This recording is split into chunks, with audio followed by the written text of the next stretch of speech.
everyone, and welcome to a special edition of the Gambling Parlor here on Dead Money Sports. You have to forgive me, I'm finishing my pizza. But have we got a game tonight? The Chicago Bears with an opportunity to lock down an NFC North championship. Meanwhile, the 49ers need to win to maintain their chances at an NFC West championship, as the Seattle Seahawks have already won today and the Rams play tomorrow. And it also has implications on where these two teams will be seated in the playoffs, because the Packers losing really opened up the door for the Chicago Bears team to solidify their did they win it? Is it locked down? Okay, so they are the division champions. It's official. The Chicago Bears are the NFC North division champions. I was just looking over that. Congratulations to them. And the Green Bay Packers, they've clinched a wild card. I guess this is just a matter of where the Bears will be seated as far as the division winners, because you've got Seattle right now at number 1. You've got the Rams and the 49ers, both 2 games behind them, each playing now, so potentially 1 game behind them after tonight if they can win, and tomorrow night for Monday night for the Rams. Excuse me. And wow,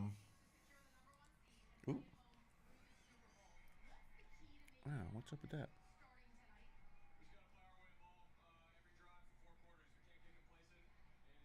Oh, wrong one. The Seahawks right now control their own destiny, and I believe they play the Cardinals they play the 49ers week 18. So next week's game could be huge when it comes to the who's going to win the division. So the Rams will play the Cardinals next week. If they win against Atlanta on Monday Night Football in Atlanta, 8.5-point favorites as it stands right now. So predicting they should at least win the game. They could potentially, I guess, leapfrog both teams if they were to tie. I think that would be the only way the Rams could potentially move up to win the division and the number 1 seed. You've got the Philadelphia Eagles winning today. So if the Bears lose, they would be tied. I believe they would move up because of the strength of schedule. Their strength of schedule, it looks like it's harder. We'll have to see what it says after tonight. And then, of course, you've still got the Carolina Panthers and the Tampa Bay Buccaneers.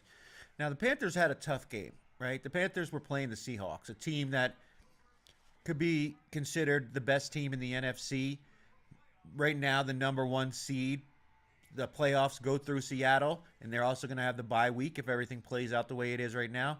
But the Tampa Bay Buccaneers lost to a Miami Dolphins team with a rookie quarterback making his second start, and a team that has been eliminated from the playoffs for weeks now. Now, I understand when you play a team like that, there is, the potential for them to be a little bit more risk takers, in those games. But the Dolphins just ran the ball all over Tampa Bay, and Baker Mayfield and the Bucs continue to commit turnovers that cost them points and cost them opportunities to win games. So they lost that game by 3 points. Now, obviously I had the Bucs in my Circa Million, so them losing, it's just a terrible situation. You're a 5.5-point road favorite, and you don't even win the game. You lose by 3 points.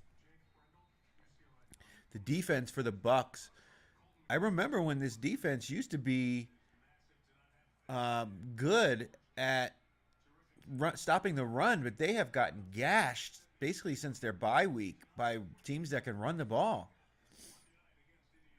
All right, so the 49ers come out with the ball first, but they immediately throw an interception, and the Chicago Bears take it back for a touchdown, a pick six to start the game. I mean, you couldn't ask for a better start if you're a Bears fan. The Brock Purdy pass goes off the hands of who is it, Robinson?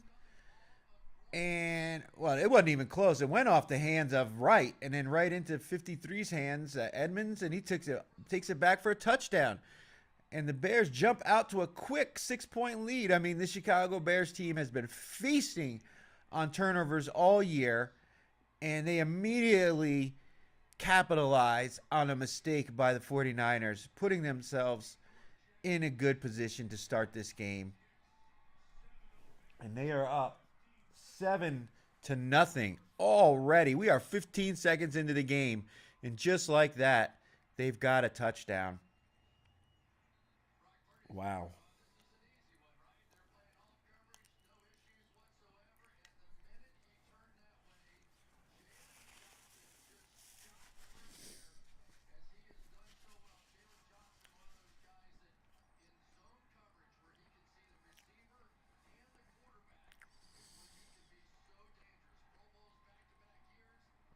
But yeah, Carolina Panthers and the Tampa Bay Buccaneers. There's a real chance if the Bucs win this game, because whoever wins the game gets the NFC South title. So that could mean that potentially the Tampa Bay Buccaneers could win the division with an 8-9 record. Now, if Carolina wins, they'll be 9-8. At least they'll be above 500. But I posted way back in November, I believe it was, on X regarding this very scenario. Let me see if I can find it. Yeah, November 24th, I posted. So when do the no team with a losing record should be in the playoffs tweets start? So I imagine it's going to be a topic of conversation going forward, because we're going to end up having teams with potentially better records than them. Not really, though. I mean, the Vikings and the Lions could potentially have better records than the Bucks, or equal to. But I mean, a team being 8-9 and making the playoffs is.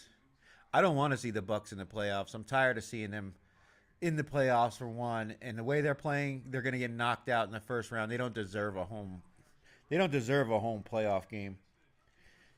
Give it to the Panthers. They're the better story this year. All right.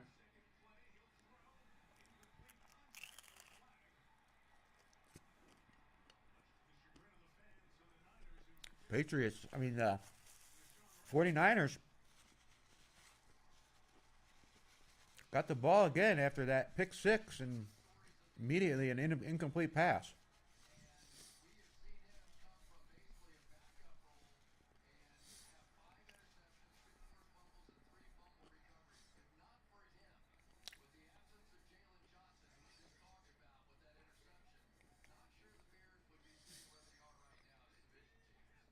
Tell you what, man, teams don't want to see Chicago in the playoffs. You don't want to have to go to that stadium in the winter and have to face this defense with the way they're taking the ball away. And if they can get their guys back healthy, like Adunze, and get their offensive line healthy, along with Swift and Monungai, they're going to be a hard out. They are going to be a difficult team to try to beat in the playoffs. And if they can maintain this number 2 position, they get the Green Bay Packers coming in again. A team that they're 1-1 against this year. Obviously, they needed a miracle. They needed a miracle to win the last game. But they were also right in the game in Lambeau where they were, what was it, fourth and goal when Caleb Williams threw that errant pass that was intercepted there. in the end zone. I mean, they were ready to score to potentially tie the game, maybe even win the game with a 2-point conversion. So, I mean, these two teams, Chicago and Green Bay, they've played some really, really tight games this year. And the Green Bay Packers have really got hit by the injury bug over the last few weeks. You know, obviously it started with Wyatt. Then you had Parsons go down, and they lost some other guys on defense on that same play when Parsons got hurt. Their offensive guys are banged up. Josh Jacobs has been dealing with a knee injury. Jordan Love couldn't play because of the concussion.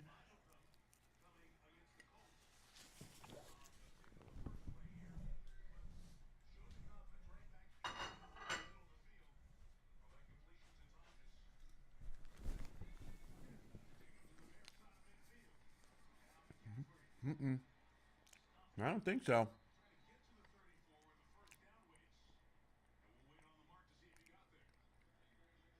Second and 1 in the Chicago Bears stuffed Christian McCaffrey. Oh, they gave it to him. They gave him the first down. Guess he had forward progress. Certainly looked like he got stopped.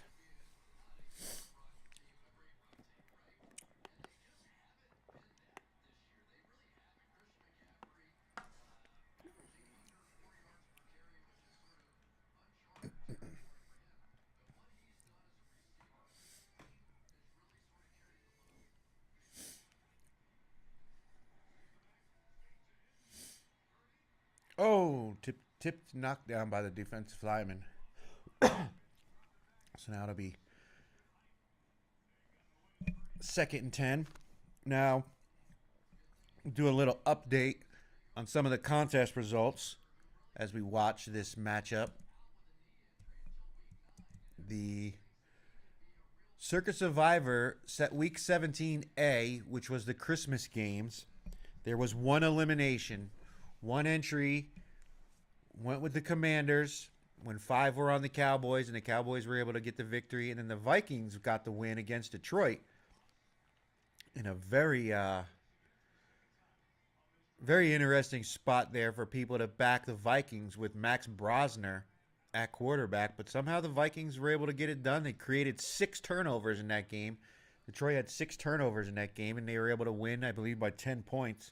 But so out of the 10 remaining entries that entered Week 17A, the Christmas slate, 9 of them were able to move forward. And then we had this weekend's games, which all the remaining 9 entries had to choose a team in the Sunday game because they had already used all the available teams on Saturday and the Monday night teams. And there were 3 on the Patriots. They were advanced easily. 2 on the Bengals, 1 on the Giants, and then 3 on Tampa Bay. Now, if you know, the 3 on the Bucks, as I said earlier, they're eliminated. What a tough way to go out. You make it this far in the game, in the contest, out of 18,600 entries, you're in the remaining 9 entries. Your implied value of your entry is $2 million. Touchdown. Touchdown by the 49ers. Tungus. Jake Tungus.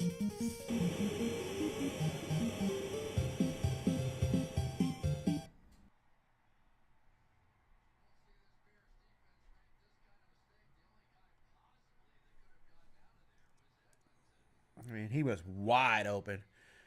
There was literally nobody even near him. I mean, I think his guy might have fallen down. But man, he's just standing back there like, just throw me the ball. And we are tied 7 apiece. We're only 4 minutes into this game. We've already gotten 2 touchdowns. But so these 3 Buccaneers backers, Accorsi, Bradley, and Caveman, 6470. We salute you. Hopefully you were able to hedge your bet and got down a big amount of money on the Miami Dolphins. And if you took them on the money line, you got plus money since they were 5.5 point underdogs. Hopefully, you paid a pretty penny and softens the blow from making it this deep into this difficult contest. Again, 18,600 plus entries started this contest. We are now entering week 18 next week, and there are 6 remaining entries. And from what I understand, the way it's shaking out, those 6 entries are going to end up on island games where they're going to either be on a team by themselves, you know what I mean, and they won't have any other entries on that particular team. So we could see even more eliminations in the final week of this contest. Now, I originally said I thought there would be 6. I originally said I thought there'd be 7 selections remaining to win at the end of the contest, that it would be split up 7 ways. Right now we're at 6, and there's still 1 week to go. So we could see one person walk away with all the money. I don't know if they're going to try to work something out with the final 6 remaining entries. What would it be? 3.1 million each, something like that. If they were to chop it up 6 ways, right? 6 and 18, be 3.6. So yeah, 3.1 million. Not a bad way to end the year. But it obviously also is up to the remaining entries and what teams each entry has available to them, that maybe they think they've got a good team to back in week 18, and they're not willing to take a chop. They want to go for it all.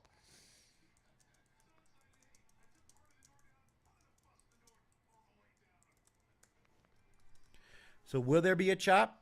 Will there be a chop in Survivor? We've seen it before. I don't think there's been one individual winner since they started this.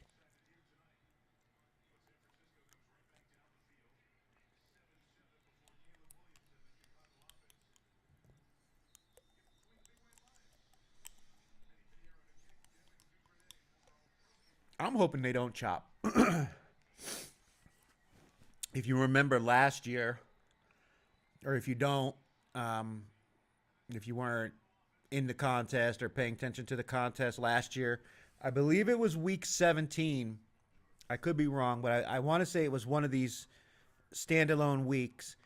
The remaining entries, there was less than 10 entries, I believe, wanted to chop. There was one entry that said, no, I like where I'm at. I like my lineup. I'm going for it all. I don't want to chop. And that one entry got eliminated. I mean, hats off to them for going for it. At the same time, you turned down a couple $1 million and didn't get anything out of it. Obviously, I'm sure that person hedged their play that particular week. I know Circa offers credit to these Survivor entries at this point in order to hedge against their play. I know they had a big one against a big bet on Dallas. Again, I still think that entry that was on the Commanders, who was it?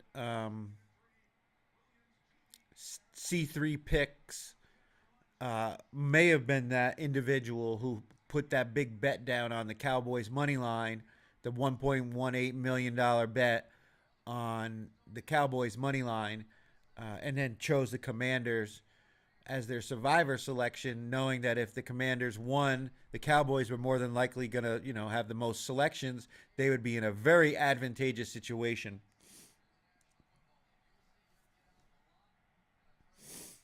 But here we are, rolling into the final week of the Circa Survivor contest. 6 remaining entries. It just tells you how difficult this contest is. All right, 3rd and 3. Did he make the catch? Nope, dropped it. Uh-oh, we got a flag down. Going to be a penalty on the defense.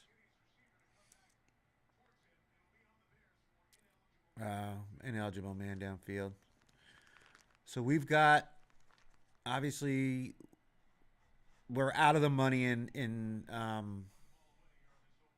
the millions. I just, I mean, I can't get a winner to save my life, man. Like, again, I had the Jags minus the 6.5. They win by 6. I had the Broncos a few weeks ago when they gave up that field goal to the Raiders. You know, minus 7.5. They win by 7. I had Detroit the other week. They were minus 6.5. They win by 6. It's like, damn, I just can't get out of my own way. 2-3, 2-3, 2-3. I had I believe 5 consecutive 2-3s. Then I went 1-4, which is even worse, and now another 2-3 again. And of course, I have the Jags. You know, the Jags minus the 6.5, and they win by 6 with 2 red zone turnovers, 2 spots where they were clearly in a position to score points. They get nothing, and they ended up failing to cover by half a point. So it's just that simple to either be on the winning side or the losing side in this contest. You know, by half a point here, maybe one win there. It's just it's that easy to lose in this contest. Now our top 5, the Texans won and covered straight up as a 1.5 point underdog. We were on them. Packers failed to cover as a favorite of 3 as the Ravens win, and the Browns also won over the Steelers, meaning that the NFC North champion will be decided in Week 18, wherein the Pittsburgh Steelers meet the Baltimore Ravens in that matchup. Panthers did not cover the spread. I liked the Panthers in that one. It looked like they were going to, and then Seattle pulled away in the end. There were some turnovers leading to easy points for Seattle. And the Seahawks get the win and the cover. Buffalo Bills were in the top 5. They had an opportunity to tie the game, go for 2 in the win, and Josh Allen misses his receiver. And the Eagles are able to cover that one. And now tonight's the final game of the top 5 is the 49ers. But the Chicago Bears have a pretty good amount of selections on them as they're over 1,000. You only have a little over 300 more on the 49ers. But man, what a week. Commanders cover 7.5 points. They lose by 7. The Vikings 7.5 point dogs win outright. Chiefs lose by 3 or 4, whatever it was, but they covered the spread at plus 13.5. Mentioned the Texans, mentioned the Packers. And we've got the Bengals. The Bengals won that game going away. The Cardinals did not show up to that one. Browns again won outright as +3 favorites. Underdogs at home. Again, meaning that the Steelers and Ravens will play for the NFC North or the AFC North title in Week 18. Myles Garrett did not get a sack. Apparently, the Steelers were very aware of where he was at all times. They had 2 people on him. They were chipping him, and they were throwing very fast passes. I mean, Aaron Rodgers has gotten the ball out of his hands, I believe, the fastest in the NFL this year anyway. So that's not really a surprise that they were getting rid of the ball super fast, but they were not going to give him a chance to get that record. So he's got to still get one more sack to break the record. Half a sack to tie it, a full sack to break it going into Week 18. Seahawks and Panthers, again, mentioned that one. Seahawks are now sitting pretty in the number 1 spot. Oh, that's not good. Trent Williams looks like he might be out for the 49ers. He's grabbing the back of his leg there by his hamstring. Not good. You want him in the game. He's a road grader on these outside zone plays that they're so good at with the 49ers. Our other victory of Week 17 was the Giants -1.5, and they won going away against the Raiders team that was very obviously had no intentions of wanting to win this game. They sat all their best players. Geno Smith got injured in the game. Kenny Pickett came in. Kenny Pickett couldn't beat out Geno Smith for the starting position during the regular season. He certainly is not a very viable option at quarterback. So the Raiders right now have the best odds of getting the number one pick in the draft.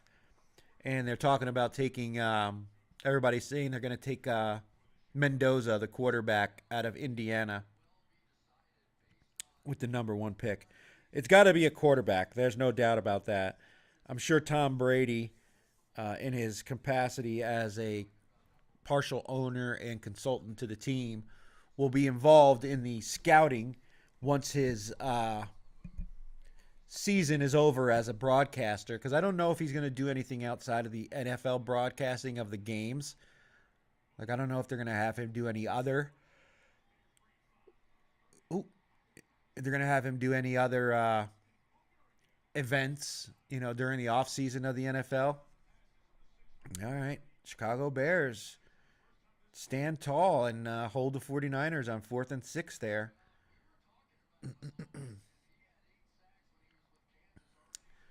But yeah, so we got the other victory with the Giants. Now the Giants, I believe, moved to like 5th in the draft, but they've got their quarterback, Jackson Dart. He's showing every week that he's going to be their guy. Now the guy's got to stop. I mean, I love the fact that he's aggressive and he runs for positive yards. I mean, I think he had 2 rushing touchdowns, but he takes a lot of physical contact. And this guy's just going to end up on the sidelines watching Giants play if he's not, a little more careful with his health there. Now, hopefully they'll have Malik Neighbors back, which, he's a great wide receiver. You add him with Dart, add him with Scattaboo, running back. He should be back next year. They really need to beef up their offensive line and bring in another receiver to complement Neighbors. Maybe upgrade the tight end position as well. But they really need to work on their offensive line. Like, they've spent some draft capital in prior years on the offensive line. They've just been misses. Like Evan Neal, I believe, was like number 3 or 4. He was a top 10 draft pick. I don't even think he's on the team anymore. Like, they've spent some draft capital on the offensive line. It hasn't paid dividends. So they really need to do their due diligence, make sure they get a good tackle, to protect the blind side of Dart, and then work from there. Work outside in, because you've got your quarterback, you've got your star receiver, you've got a good running game with Scattaboo and Tracy. You've got other receivers as well, but I think when you bring Neighbors in, the other guys that they have, become the number 2 and number 3 options. That's where they belong. They're not number ones. When you have Neighbors on the field, it really takes the attention of the secondary and places it on him, which will give the other players on offense an opportunity. And their defense should be better. I mean, they need to beef up they need to do something with their secondary and get a little more production out of Abdul Carter. But Brian Burns has been good. So the Giants have the potential to be good going forward. The Raiders, they needed that number 1 spot, though. They need a quarterback. They need offensive linemen. They traded away Jacoby Myers to Jacksonville, who's been an incredible piece for the Jags to get. Ever since they brought him in, this Jags offense has been on fire. And then on defense, man, is Max Crosby going to even be a Raider next year? Or do they trade him now and start the rebuild and use Max Crosby to get more draft capital? Because you could potentially get two number 1s for Max Crosby and maybe give up like a 3rd or 4th. Max Crosby in like a 3rd or 4th round draft pick, get 2 number 1s this year and next year.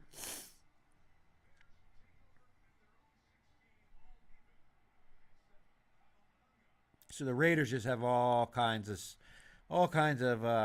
holes to plug, and getting that number 1 draft pick at least gives them an opportunity to choose their quarterback, and they get the rights to decide which player they want to be the face of their franchise moving forward. Saints and Titans, man, what a disappointing game that was. Tennessee Titans were looking great. They went into halftime up 10 points, 20-10, and then the Saints go on and they score 24 points in the second half, and the Titans score 6. I mean, it was a total second half collapse. I really thought we were looking good with that game. I'm like, all right, we're going to get another point, another victory, help get us at least to a better record in the million for the end of the year. Nope.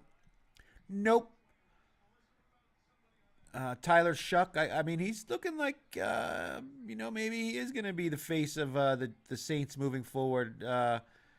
Kellen Moore, the first-year head coach who was a former quarterback and offensive coordinator, with the limited amount of offensive pieces that they've had on the New Orleans Saints, for them to put together this win streak down the stretch, it's really a confidence builder for this team going forward. Now, they were in cap hell after the Sean Payton era ended, because they gave a lot of money and big contracts away to guys, and those guys weren't producing. Now the Saints should be in a better spot moving forward. Now they've got obviously a lot of holes to fill on the offensive side of the ball, and on the defensive side of the ball, their defense has played well this year, but a lot of those guys are at the end of their careers. Sand in the hourglass for them is a lot less on the top than it is on the bottom. And so the Saints are going to have a lot of question marks going into this offseason, but they look like they might have their quarterback, and that's a big piece. Keep Olave, and then start to work on the offensive line and, build your team to win the NFC South. But, man, that was disappointing the way that second half of that game. Saints just turned it up. Bucks and Dolphins, man. Bucks suck. I don't want to see the Bucks in the playoffs because they're going to get their ass kicked in the first round. They'll be a home dog. They're going to be a home team that's going to be an underdog in the playoffs against whoever they play against if they're in. I'd rather see the Carolina Panthers. I'd rather see that young team get an opportunity. Jags and Colts. Colts gave them all the business they could handle, man. Jonathan Taylor came through for them, but they just weren't able to stop Jacksonville in the red zone, which is... we've got the Christian McCaffrey with a long gain. Chicago Bears had the punt. 49ers get the ball around midfield, and then McCaffrey just busted off a 30-yard run, and they're down inside the 20, 25-yard line. I mean, the Jags had 2 turnovers in the red zone, but Trevor Lawrence had those 2 rushing touchdowns. I mean, and the Colts offense just couldn't do much passing the ball. This Jags defense is for real. They're going to be a hard team to beat in the playoffs, and if they can maintain and win the division and have the playoffs come through Jacksonville as opposed to going on the road, that's just going to bode that much well for the Jags' chances to advance. Patriots and Jets, boy oh boy. I mentioned it on the early line show that the Jets head coach, he said, we've got a plan. We know what we're doing. Yeah, their plan was to tank, and get the best draft pick they could get to try to get a quarterback for themselves as well. They're another team in limbo because without a good starting quarterback, I mean, nothing else is going to work on offense. But boy, they got their asses handed to them. Patriots covering that big number of 13.5 easily covered the 13.5. I mentioned it earlier. Bills losing on the 2-point try. I really thought they were going to kick the extra point, go to overtime. The Eagles' offense was doing nothing. They had 13 points. I'm sorry. I mean, they didn't do anything in the second half. I really don't know why McDermott didn't kick your extra point, try to go to overtime, and lean on his defense. I really think the Bills, if they don't, we got Purdy in for the touchdown. Brock Purdy. Scrambles up the middle for a touchdown.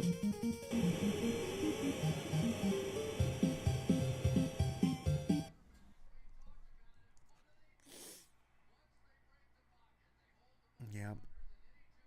Faked it. He saw right away it was man to man. And he just takes off running.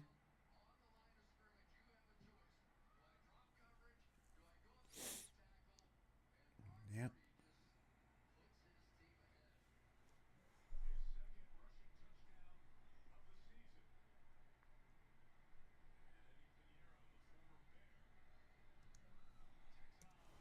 The extra point is good. Now the 49ers lead 14-7. So after that pick six, man, it's been back-to-back touchdowns by the 49ers. Meanwhile, the Bears offense has gotten stagnant. Again, 49ers were minus 3.5 in the contest.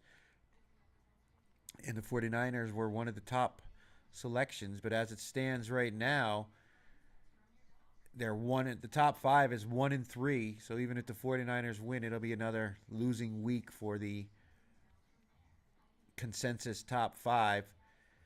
And then this Monday night game, it means something for the Rams. It doesn't mean anything for the Falcons. Falcons don't even have their first round draft pick, so it's not like they're going to try to lose this game to increase their draft position. They have no reason to do that. And I think this is going to be a tight game. I think the Rams win, but I like the Falcons and the points in this one. I've been pretty good with the Falcons this year. I know I'm a Falcons fan, but I'm honest when I think the Falcons are going to win and when they're going to lose. And this is one where I don't know if they're going to win the game, but I think the 8.5 points is just too much, especially at home.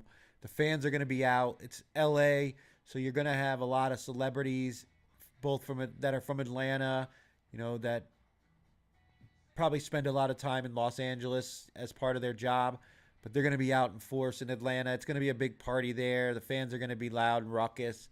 And the Rams need this win, but they also need to stay healthy so they can go into Week 18 and then potentially the playoffs with all their key players. I think Devontae Adams has already been ruled out. So, Puka Nacua is still a force to be reckoned with, man. The guy is a statistical marvel at the way he puts up receiving yards and makes contested catches. But, all right.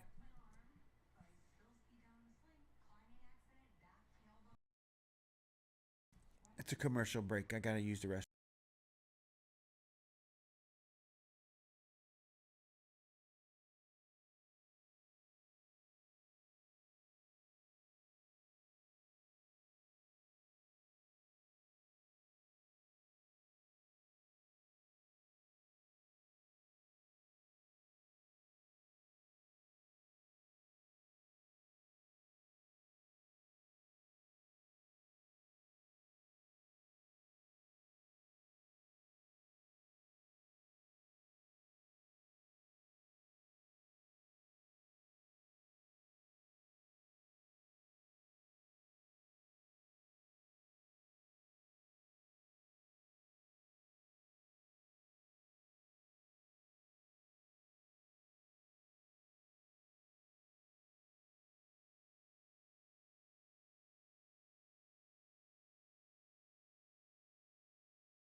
All right, the Bears are gonna have to answer back on this one.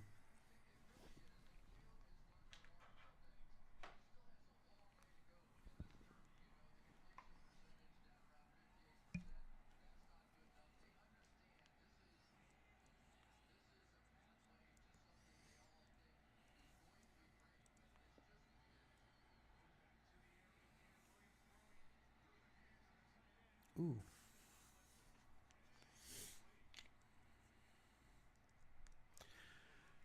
I've got the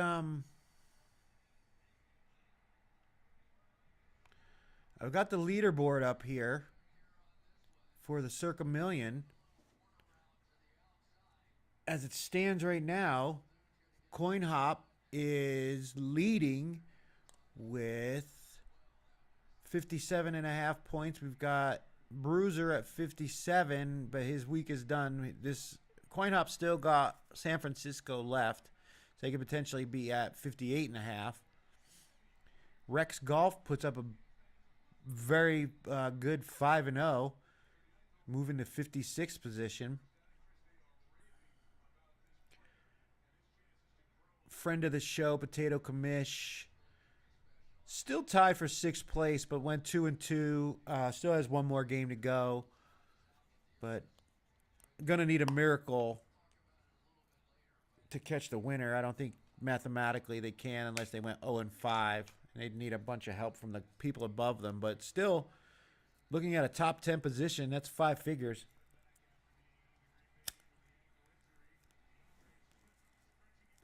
It's a hell of a payday for 18 weeks of work.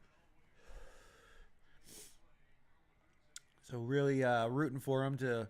He's got Atlanta plus the 8.5 Monday Night Football. So hoping he at least gets a 3-2, and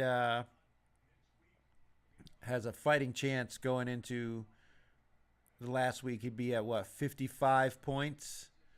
So potentially 3.5 or 2.5 behind the leaders. Steve Fezzik,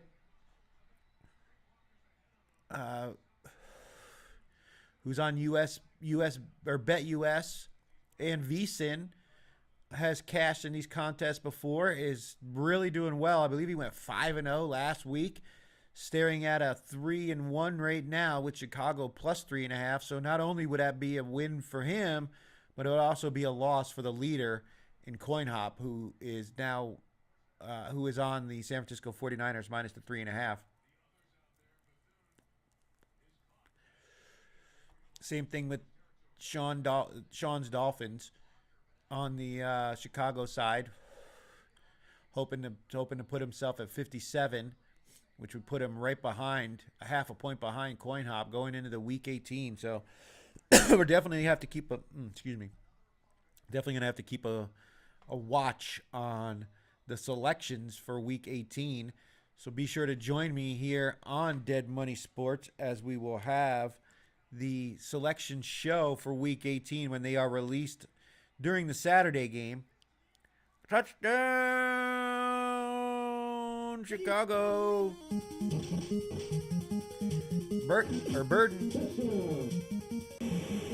We got ourselves a barn burner tonight, ladies and gentlemen. We got ourselves a barn burner tonight. What a play. About 35-yard pass here. Lines up in the slot. Caleb just saw him. No safety help over the top, and he drops it right in the bucket. Great pass. Great throw. Tell you what, man, this Chicago team, if they get healthy, if they get a Dunze back, whoa, that was close. That was almost blocked.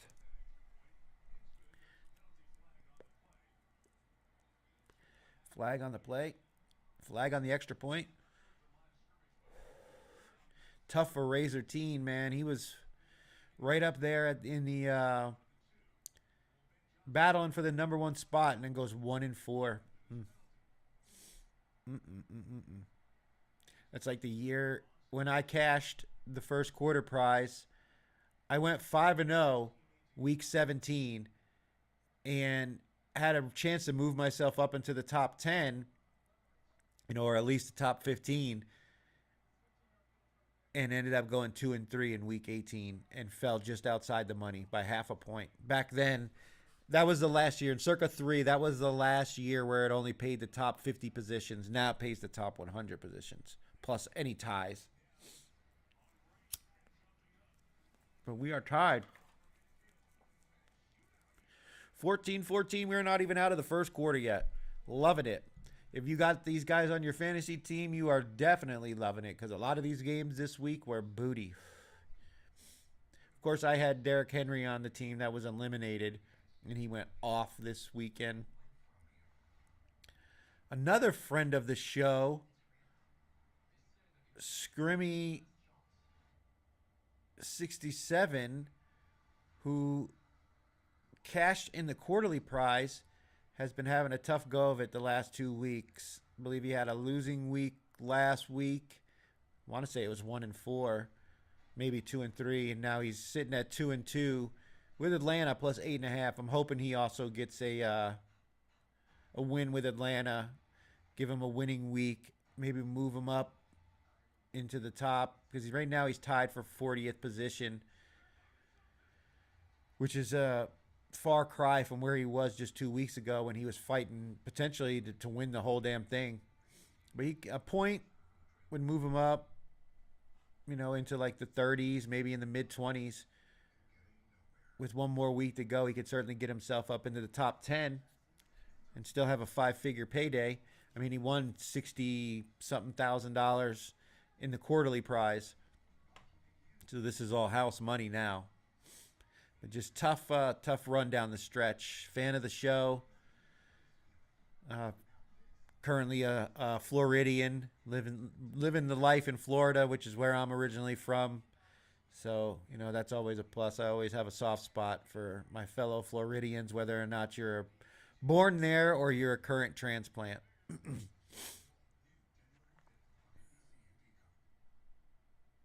yeah, we can take a look at. Yeah, it's been a tough go of it for me.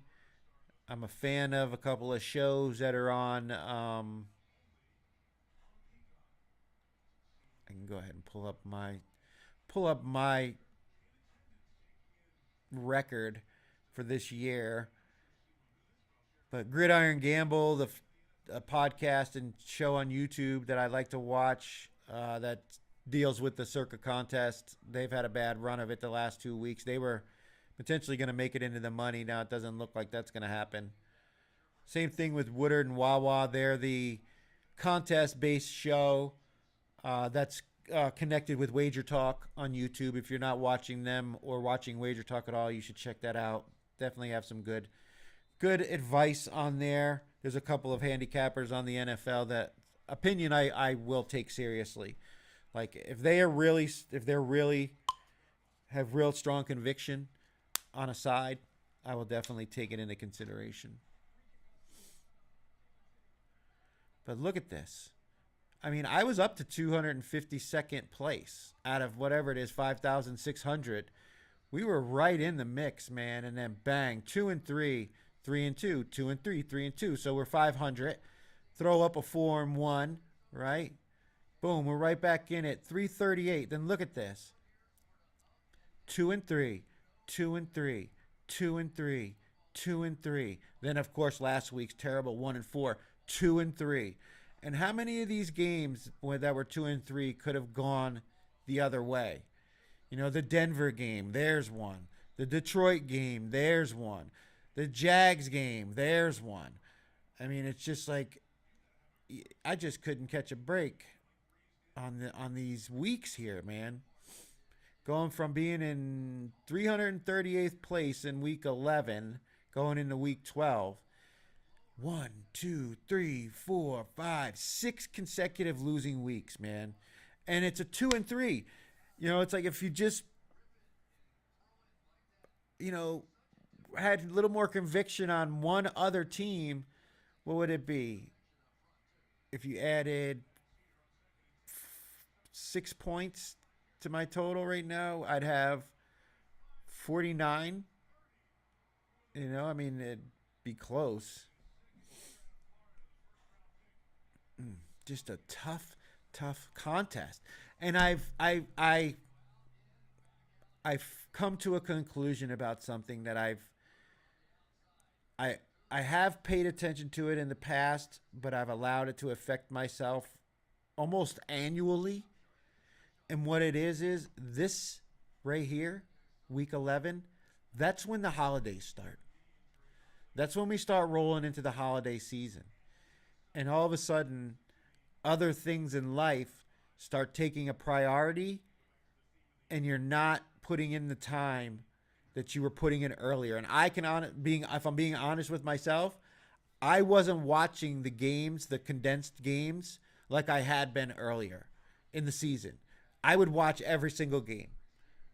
Usually Monday morning or Monday afternoon before the Monday night game, depending on if I had work in the morning, then I'd watch them later, or even maybe Monday night, late night, because Mondays are normally, I don't work Monday nights after the game.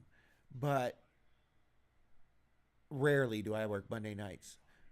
But I stopped watching. I stopped watching the games right around here. And you know why?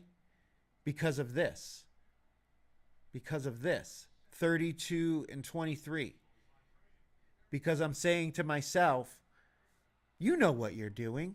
You know how to recognize value in the lines. You don't need to watch the games. You can skip them. And this is when it starts.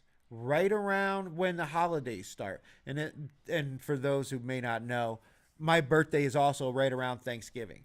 So I have Thanksgiving, my birthday, Christmas, and New Year's all rolling in the last month basically of the year, because my birthday's on November 28th. So it's at the very end of the month.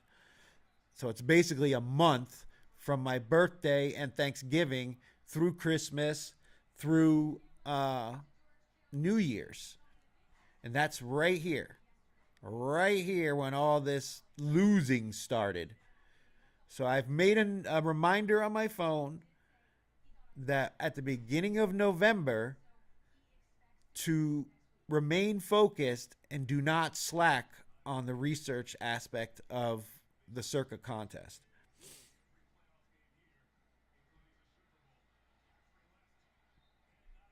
Playing in this contest, because I've been in the Circa contest every year since it started, and I've also been in the Super contest. I never cashed in the Super contest, though. And the fact that now I live in northern Nevada, and the Super book doesn't have a satellite location here in northern Nevada like Circa does.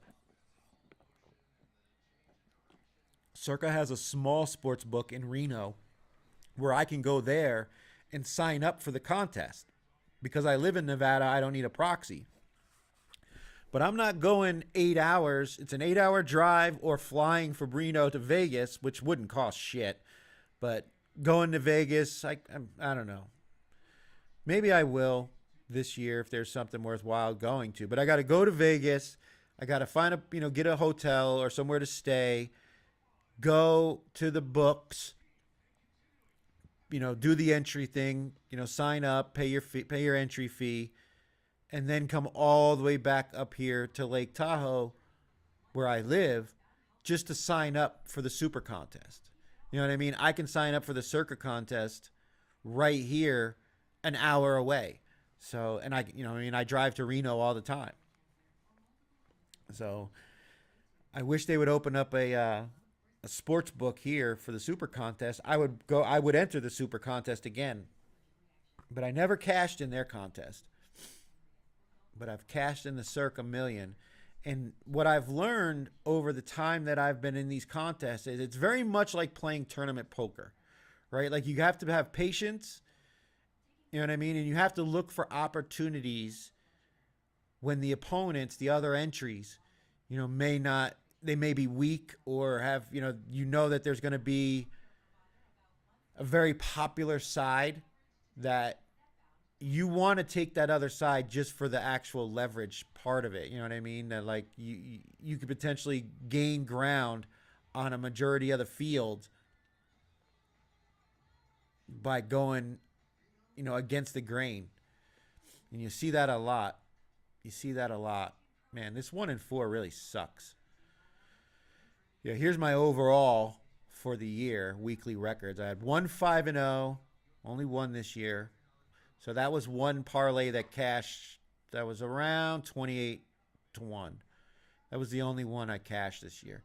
2 4-1s, but neither one of them were the final leg where I could hedge against them. And then here, look at this. 8 times I went 2-3. 8 times I went 2-3. and then two 1-4s. Now I've mentioned this before. Like my strategy when it comes to the Circa contest, I break it down into three parts. You have the first 4 weeks, the middle 10 weeks, and then the final 4 weeks. I want to score 14 out of 20 points in the first 4 weeks. I want to score 33 points in the middle 10 weeks, and I want to score 14 in the final 4 weeks. If you do that, it'll give you 61 points. And if you look at what the leaders are right now, the leader going into week 18 has 57 and a half. So 60 points is going to put you somewhere around the top 10, which is a great return on investment for 18 weeks of handicapping football and $1,000 entry fee. Plus, if you live out of state, if you travel out of state, you use a proxy to make sure you can submit your picks. So add a couple $100 to that $1,000 entry fee. But I mean, shit. If you're getting, I can pull it up too.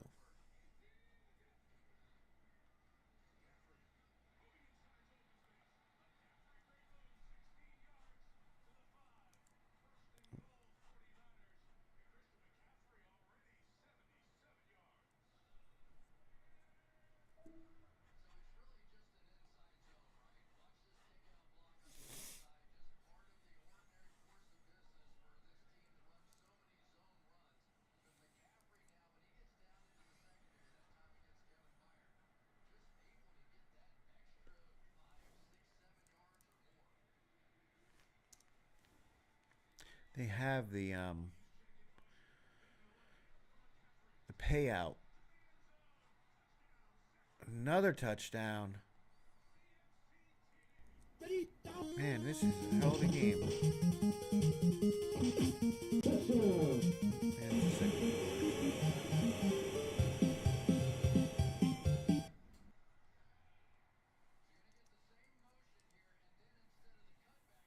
There's no defense in this game.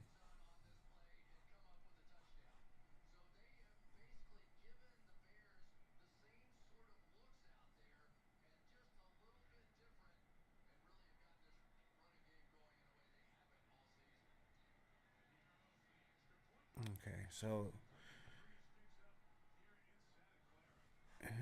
he makes it, and we are back to a 7-point lead. They're early in the second quarter. 35 points in 16 minutes of football. So here we have the pay scale here for the top 10 at least.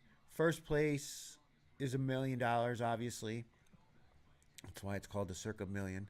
Second, 500,000. Third, 400,000. Fourth, 350. Fifth, 300.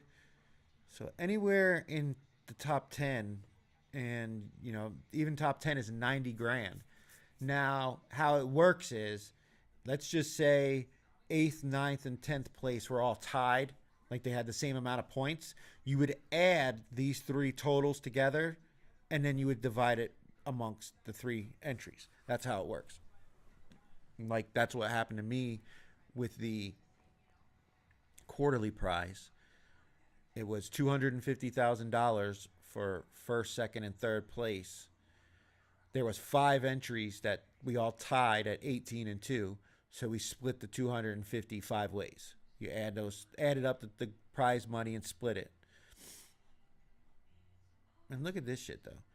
And then you got 11th through 100th place plus ties, so there could be like 105, 110 total paid positions or paid entries. There's $1.3 million in the prize pool to be split up. And then last place, if you were so bad, and I'll tell you what, it's hard to pick losing picks. It really is. It's just as difficult as picking winners. I mean, you see how crazy football is. Last place, 100 grand. I think that's a little too much for a last place entry. And then second to last, it's 50. I think last place should be 50, and second to last place should be 25. I think that's a little much. And you got your quarterly prizes here. Now they do first through fifth. It used to be first through third. Now they do first through fifth, and then the quarterly prize, booby prize, is 25 grand.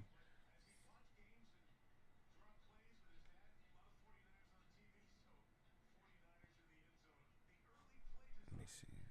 It's here. Yeah. Let me see. So even like the last place is 2 grand. Last place is 2,000. Now there's going to be a bunch of people tied up here, tied. So you'll probably get like 3,000 because you've got, I mean, even 50th place. 50th place is $12,000 for $1,000 entry fee. It's not bad for handicapping football for 18 weeks.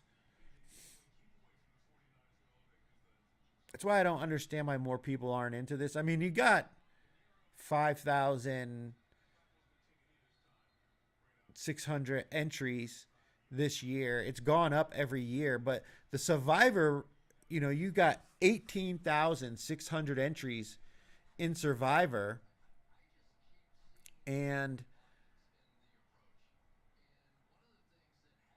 like you lose once in Survivor and you're done. You know what I mean? You pick one team that loses straight up and you're done. That's it. I mean, that's what makes it so hard. That's why going into the final week, there's only 6 entries remaining out of 18,600. But at the same time, like you pay 1,000 for that entry fee, you pay 1,000 for this entry fee. Not only do you have 100 paid spots, but you also have the quarterly prizes. Oh shit. Is that Manungai? Yeah.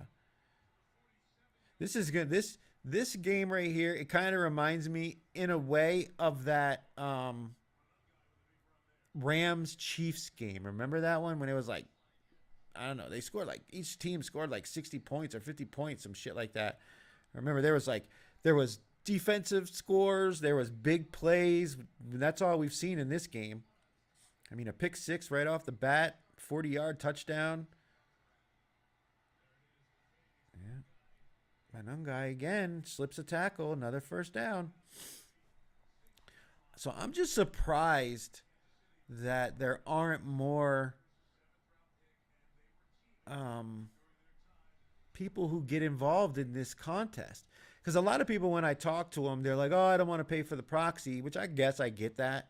But at the same time, if you even add the proxy fee in, let's call it $1,300 or $1,400, if you divide that up over the 18 weeks of the NFL season that you get to compete in this contest, and you're guaranteed you're going to be in it for 18 weeks. You may not be in contention for 18 weeks, but you've got the quarterly prizes all the way through. So even if you were out, you still have a chance to win money in the touchdown. Loveland, and we have got ourselves a great game going on tonight, ladies and gentlemen. A great game going on. And there was a penalty on the defense. Decline, touchdown, Chicago. Man, there's like, this is like a scrimmage between these two. But I mean, like, look at this. Even if you were to finish in 20th place, 27 grand. 11th place is 80, then 70, 60, 50, 54. You know what I mean? Like 15th place, you get $40,000. But even if you're eliminated by, say, week 13, you have week 14, 15, 16, 17, 18 to potentially win, $150,000 or $175,000, depending on how much money's in the contest. So I'm just surprised that there aren't more people involved in this compared to how many people are in Survivor. Because Survivor is way harder. Now, that money is life-changing, right? You win $18.6 million, your life has changed forever. If you're smart enough with that money, you're taken care of for the rest of your life. You get to enjoy the remaining years of your life doing whatever it is you're passionate about, because your job is no longer, or you're no longer required to work to support yourself. If you're in, and that kind of money, you can certainly live off for the rest of your life if you're smart and don't waste it on reckless spending. You just buy yourself a nice house, and that kind of stuff, and put the rest of the money in a high interest bank account, invest some of it in a some kind of portfolio, stock portfolio, get like some ETFs to start.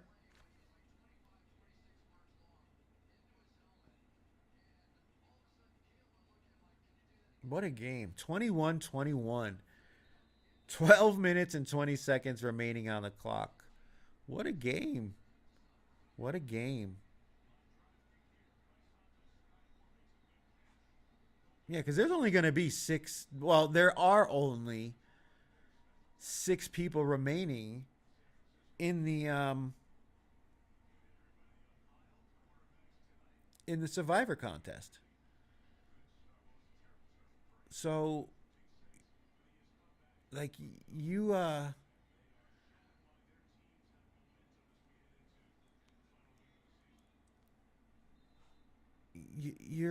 there might only be one person that wins that $18.6 million, whereas you could compete in the million and make a year's salary. You know what I mean? Make enough money to put a down payment on a nice house. Wherever you're living at, put some money away for your children's college fund. I mean, Uncle Sam's gonna want their cut, of course. The tax man always comes calling at some point. I think there's I want to say the Last Men Standing podcast had somebody on their show the other day that was talking about the tax ramifications of winning the Survivor contest. Like if you were to win that 18.6 million, you better buy yourself a house just so you can write off the interest.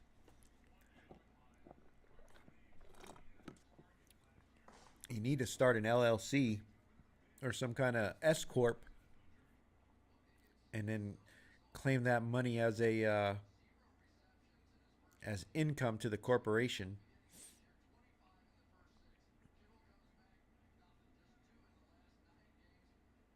You definitely have to talk to some kind of tax expert, though. Now, winning the million, that's on a whole nother level. Like, that's not nearly as drastic of an amount. Like, if you win the $1 million, obviously that's going to suck because you're going to have to pay like $300,000-$400,000 in taxes unless you talk to somebody and pay them to figure out all the little loopholes you can use.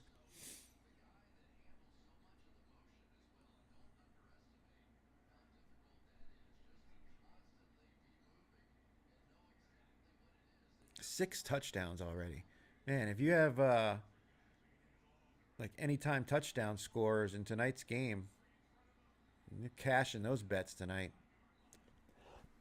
all the overs are hitting in prop bets tonight.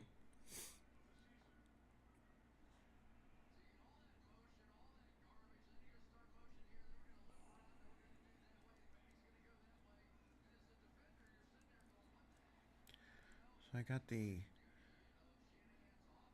playoffs right now.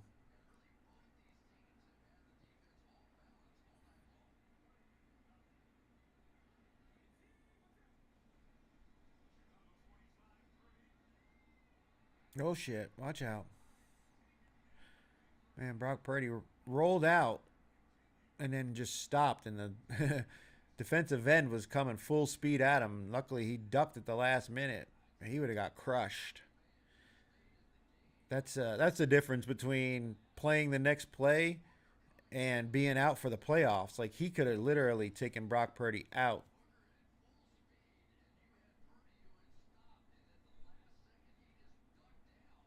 Hmm.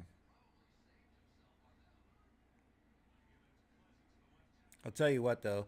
The hits that defenders put on the quarterbacks aren't nearly as vicious as they used to be because they don't want to get penalized and they don't want to get fined. Because those fines are ridiculous, what they fine these players in the NFL.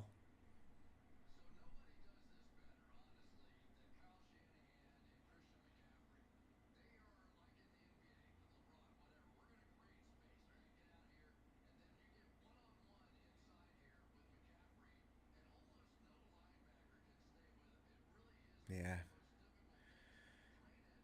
He probably should be offensive player of the year, Christian McCaffrey, but it's probably going to be Jackson Smith and Jigba or Puka Nakua. One of those two are probably going to win it. But Christian McCaffrey, he was the offensive player of the year last year. I believe it was last year. No, Saquon Barkley was offensive player of the year last year. Christian McCaffrey was the year before that.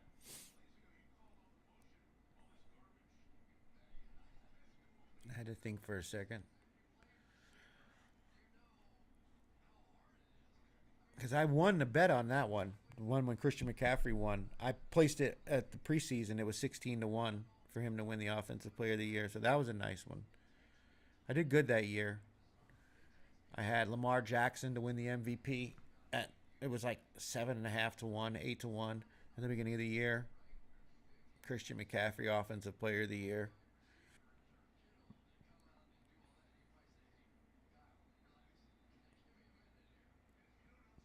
Oh, and I had C.J. Stroud, I believe, for offensive rookie of the year.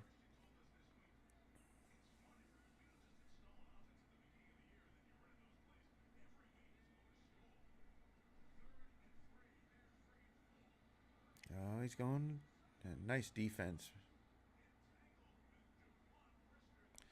Yeah, that's the thing about Chicago and their defense. Like they weren't very good early in the season, but they had lost a bunch of their guys in the secondary, like the best players in the secondary. All those guys are back now. And that's the difference. Now you're really seeing this how good the Chicago Bears defense can be when they've got all their pieces. Like one of their guys that I really think is underrated for them is Grady Jarrett. He was with the Falcons. I really liked him. He was really good. He didn't get nearly the amount of like publicity that he should have gotten for as dominant as an interior defensive lineman as he was. But now he's part of Chicago's team. They got to learn to get pressure on the quarterback, though. Another nice play by San Francisco.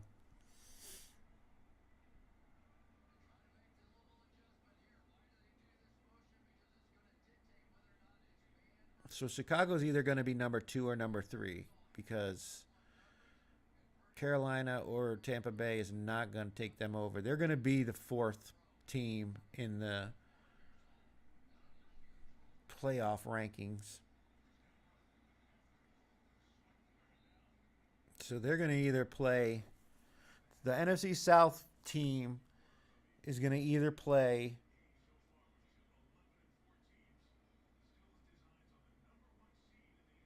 potentially the 49ers or the Rams.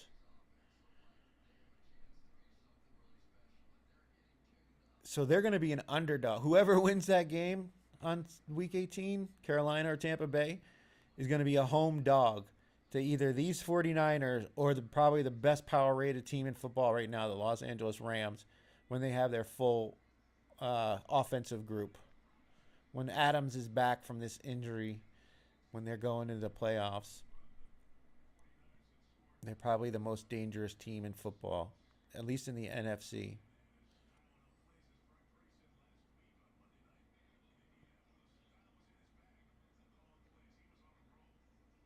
What would that line be? If it's Carolina, I mean, if they're playing the Rams, they beat the Rams in Carolina. So it's going to be payback time for Los Angeles.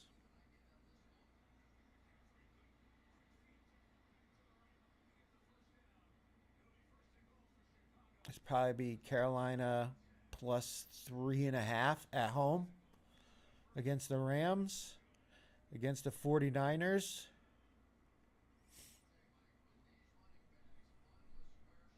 Plus 2.5, maybe plus 3. And then if you flip it and you put in Tampa Bay against the Rams,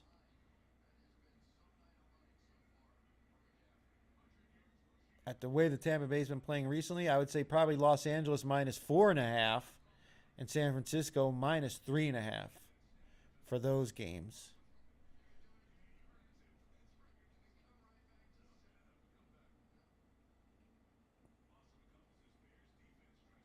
And then you're going to have either Chicago and Philly playing Green Bay and the other NFC West team. So if the Packers are number 7 and they go against Chicago, that's probably going to be a pick in Chicago. And then if they were to have to go to Philly, I would say Philadelphia -3 at home. Nah, -2. Philadelphia -2 at home. 2.5. Somewhere between 2 and 3.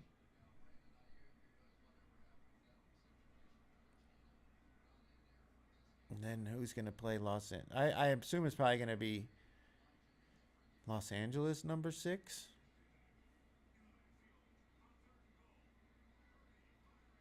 Interception.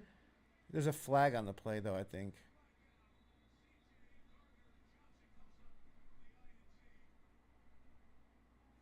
They picked Purdy in the end zone. Is it going to stand? Legal use of hands. That's garbage. Garbage, garbage, garbage.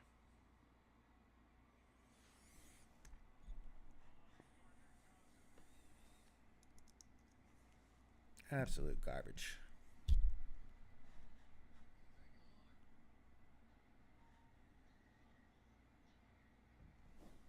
And then what? You've got. I guess it was a penalty. So what do you? Let's workshop this one. Let's say it's Los Angeles is the 6th seed, right? So they're going to play the number 3 team.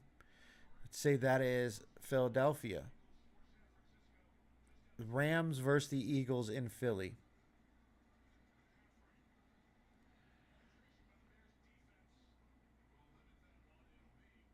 That's a pick 'em. That's a pick 'em.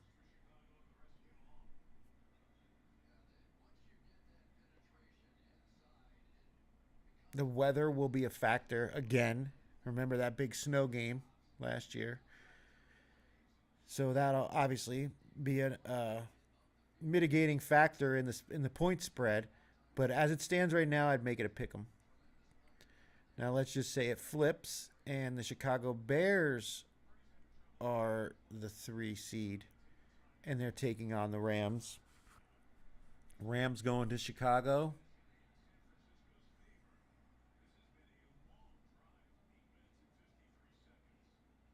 Los Angeles -2.5. Maybe 3. Los Angeles -3. And again, another outdoor game. So the weather would be a factor. You need to, and in Chicago, obviously. Weather would be a factor. But yeah, so I would say, let me write this down so I can keep track of it.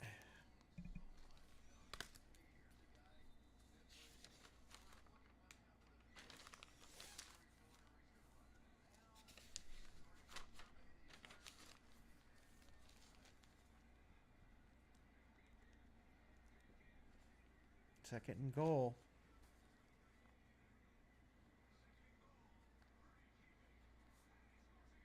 And another touchdown.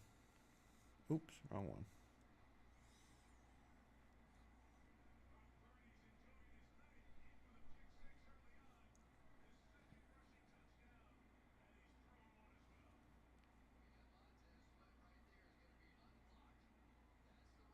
Brock Purdy now even gets in the mix with a rushing touchdown here.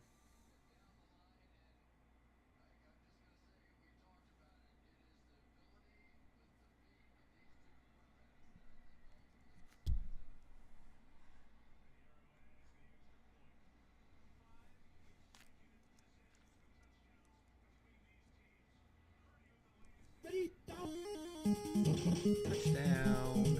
San Francisco. 28-21. They haven't even reached the second quarter yet.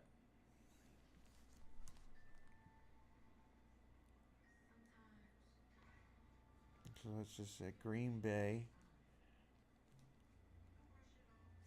If they were to play Chicago, it'd be a pick 'em. If they were to play Philly in Philly,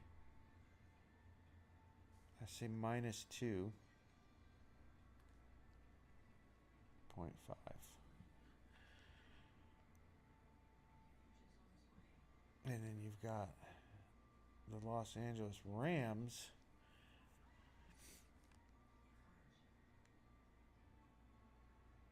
taking on the Bears. And I said I would make that -3. And against the Eagles,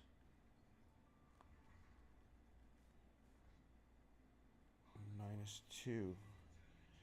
Now, if they were playing San Francisco,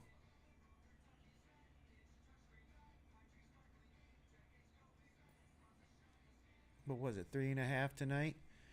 We're getting this kind of game between San Francisco and Chicago.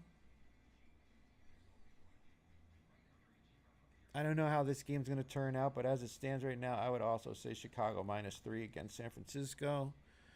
And San Francisco going into Philadelphia taking on the Eagles. Same thing, man. Maybe -2.5.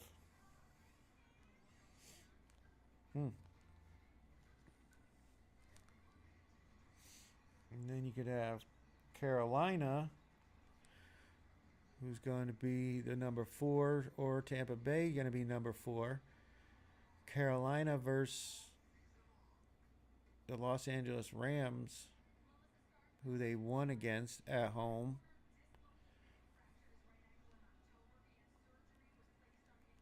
-3.5. And San Francisco.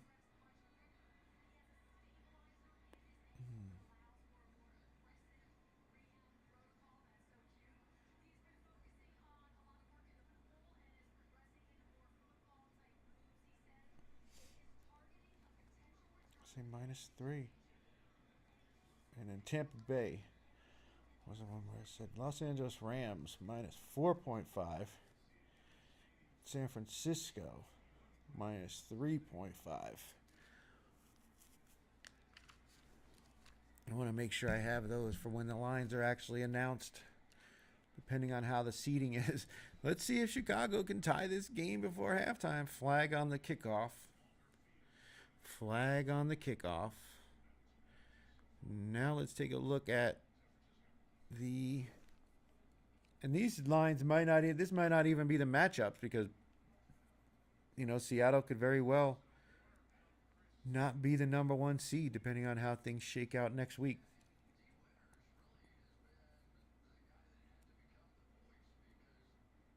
And now New England has secured the AFC East title and more than likely will be the number 1 or number 2 seed. Jacksonville could catch them. Watch it, Caleb.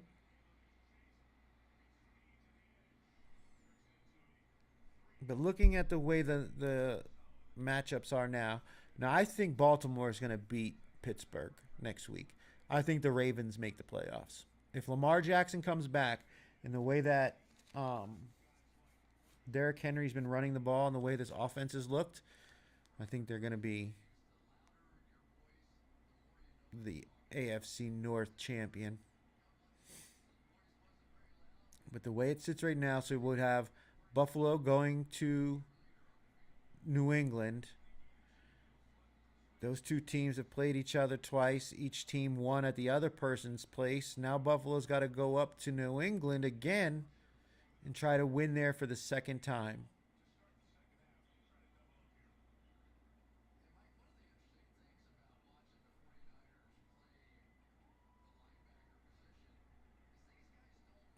New England.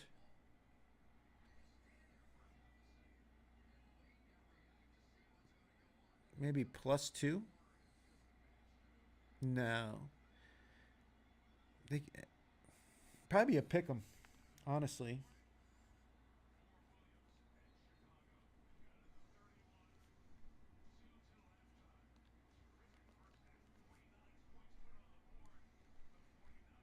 think it's a pick 'em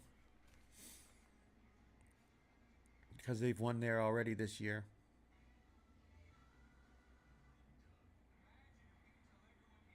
Jacksonville and the Chargers playing each other.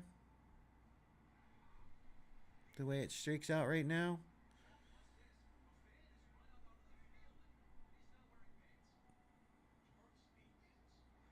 Because now Houston has the tiebreaker over the Chargers, right? Yeah.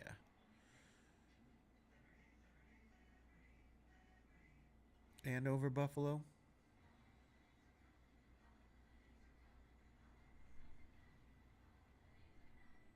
Mm.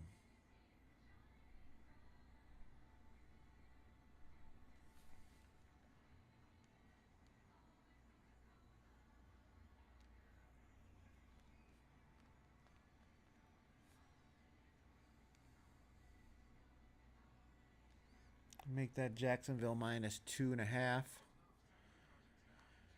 And then, like I said, I think it's going to be Baltimore. Houston going to Baltimore. I'll do the Pittsburgh as well. But Houston going to Baltimore.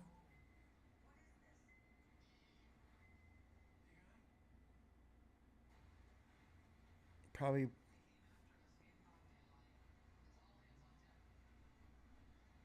Baltimore minus 2. And then Pittsburgh plus 2 against Houston.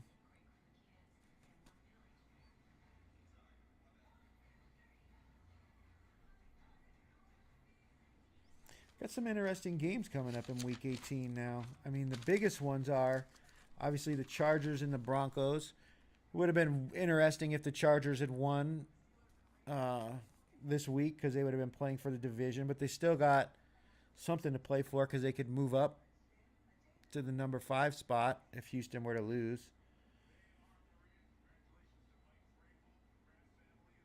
We've got Baltimore and Pittsburgh. As I've said, we've got the winner of that one is making the playoffs. The loser is preparing for vacation. And I like Baltimore in that game. Seattle at San Francisco. Depending on the outcome of this game, that could have huge implications for all kinds of things, including who's the number 1 seed, who wins the AFC West, where the playoffs are going to be played for the remainder of the playoff season. Because one of these teams is going to have home field advantage throughout. And then you've got Carolina and Tampa Bay. 2 teams that are same thing. One team is making plans for their next game at home, and the other team is making plans for their vacation. All right, come on, Chicago. 2nd and 7. Minute and a half to go. Uh-oh.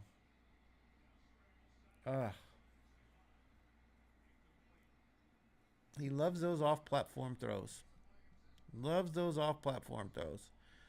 Let's look at this. I think we should have lines up for these games now. We should most definitely have lines up. All these games are getting flexed around. We're supposed to get the schedule at some point.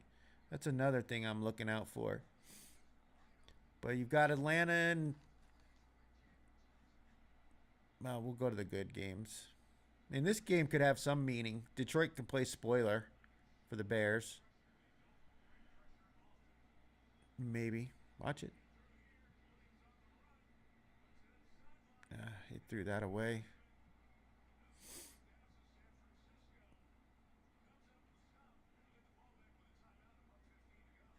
Baltimore minus 3 next week. Bucks minus 3.5. So they're the favorite. This game's not over with, so they don't have a lineup for that one. Just talking about rain, though. I wouldn't doubt it. San Francisco is west of where I am. Kind of northwestish. And we have been getting rain and now snow for like the last week in that area over there, the Sacramento, San Francisco area. They tend to get a lot of rain over as it comes this way. The rain we've been getting, though, has actually been coming from Southern California. The same storms that flooded Los Angeles are the ones that dumped a foot and a half of snow where I live, and even more up on the ski resorts.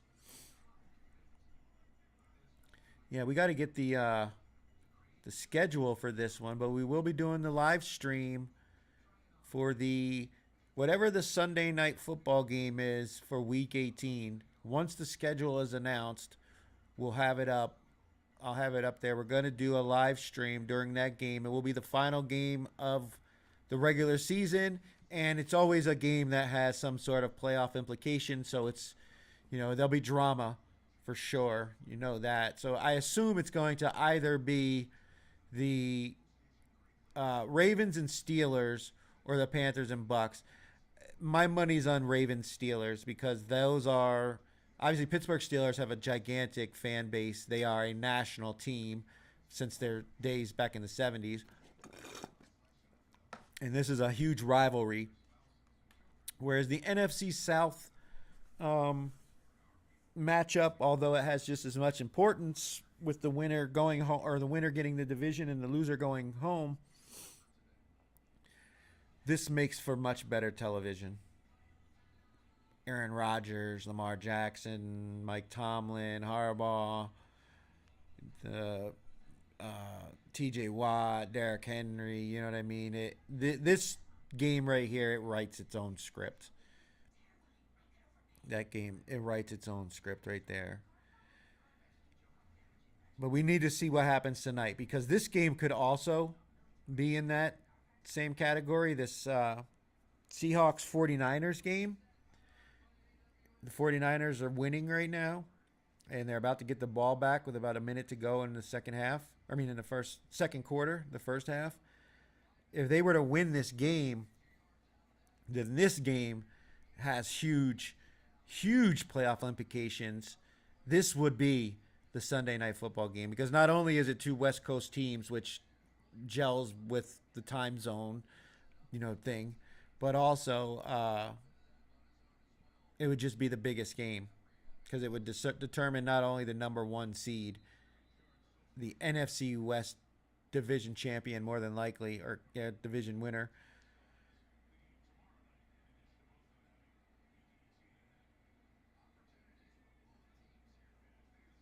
Here we go. Minute 5 to go. Purdy in his own end zone almost got sacked, runs out of it, and gets tackled down for a short gain. Be careful there, man.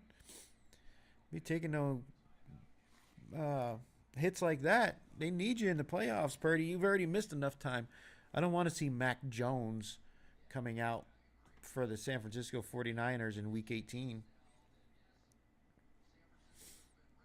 Especially not when you're playing the Seahawks. Yeah, so I can only imagine the Seahawks 49ers or the Ravens Steelers game is going to be the Sunday night football game. The Ravens and Steelers would probably take the game of the week slot in the second window, and the Panthers and Bucks would get the early window. Because you could put all these other games in there. This one has nothing to do with it. This is kind of important, but it'll be an early game. The East Coast teams. Same thing with these two. You could maybe put this one in the second window. Early window. Second window. This is a big game too. Who gives a shit? The late window maybe. Early window. Early window. Early window. Early window. Early window. Early window.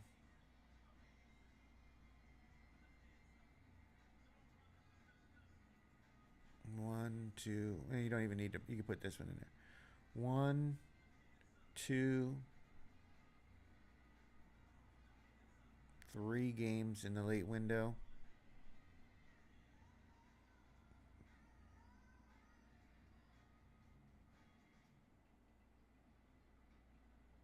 Maybe 4 if you put the Lions and Bears in there.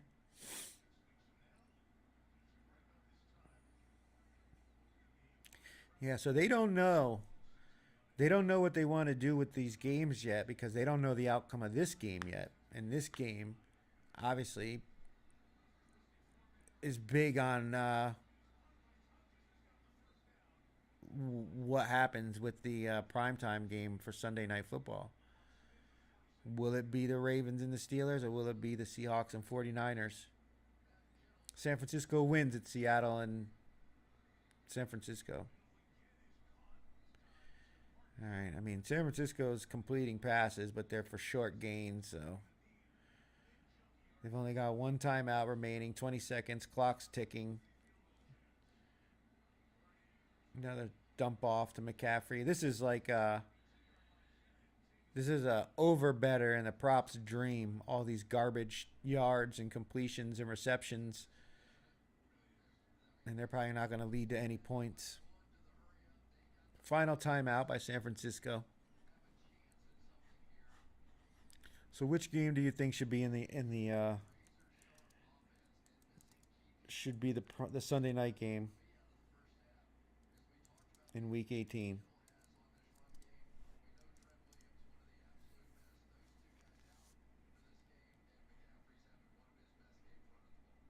I'm hoping it's San Francisco and Seattle. Again, because of where I live, a lot of people who come over here to Lake Tahoe come over from San Francisco, Sacramento, San Jose, Central Valley of California. So you get a lot of 49ers fans that come here. So there'll be a lot of people in town for New Year's and for, oh shit, McCaffrey with a big run up the middle to the 50.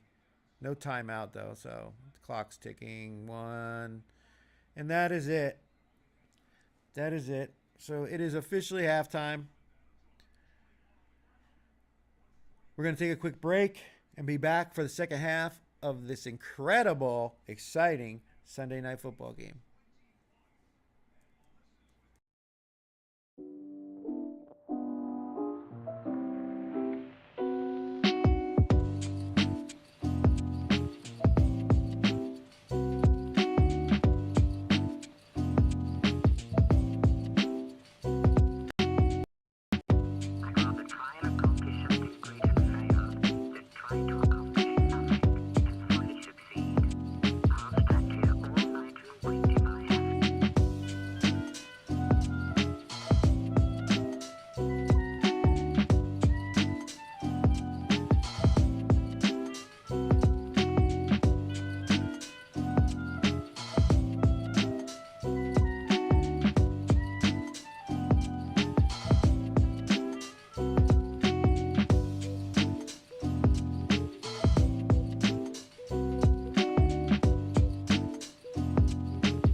All right, we are back for the second half of this exciting game. And I mentioned earlier that I thought like this felt like the Chiefs Rams game, and the ESPN bet on X posted this 49 points in the first half of the Bears 49ers when the over was 51 and a half, and they posted that same thing, the Kansas City Rams 50, it was 54 to 51. That's what that final score was in that game. So I was looking over my Circa Million stats. One of the things that stood out to me was I was 5-1 teams that I picked. 5-1 with Atlanta, 4-2 with Denver, 3-1 with the Rams, 3-0 with the 49ers. But then I also was 1-3 with the Bucks,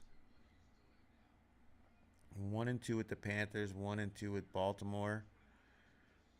But then you come down here, teams I've picked against. 1-4 going against the Bills.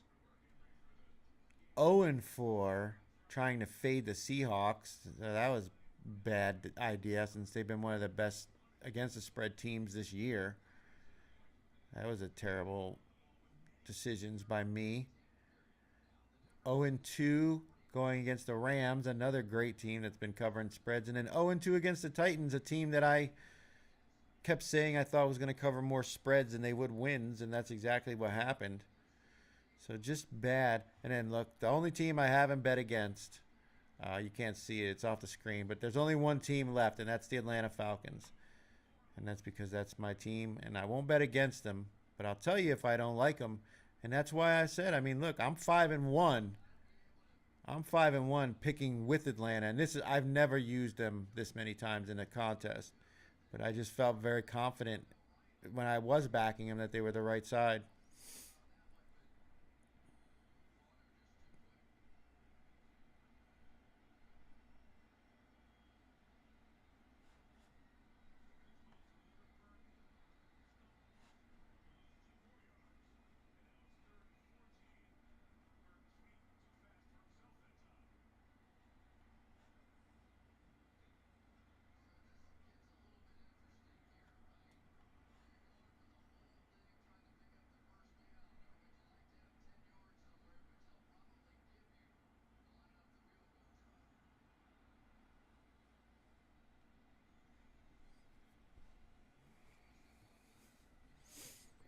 All right, here we go. 3rd and 14.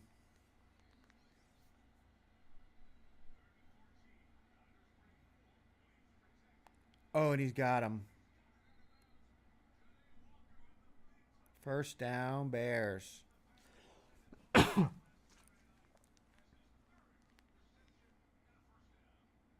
Walker, number 20.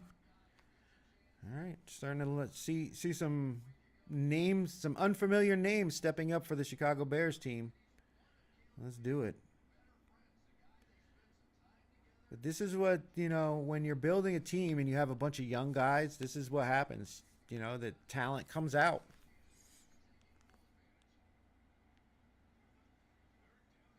It reminds me of the Dallas Cowboys. All right. Nice. You've got a good mix of young and veteran players, and you've got a good, talented head coach. Young, talented head coach. Ooh, that was a face mask. Burton, though, got it down inside the 10, inside the 5. Now it's 1st and goal from the 3.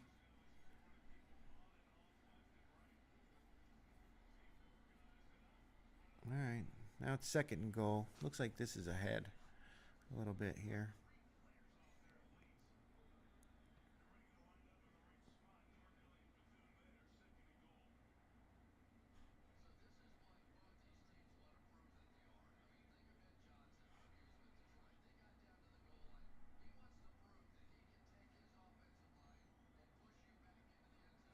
It is faster than my broadcast.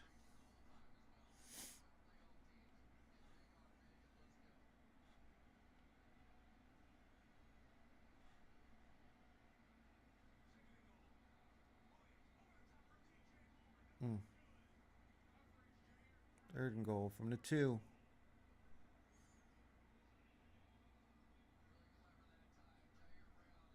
A lot of red up here near the top of this consensus here. You got 1, 2, 3, 4, 5, 6, 7 in the red in the top 10.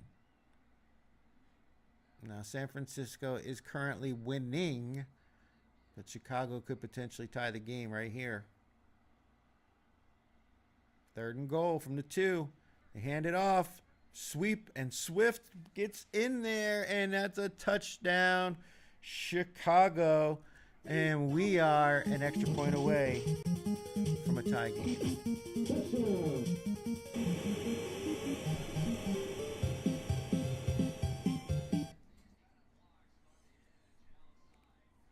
Yeah, that was a nice play.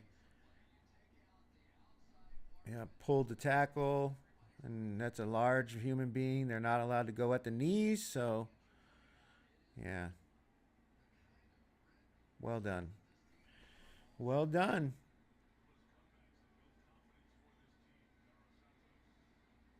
And we are tied once again.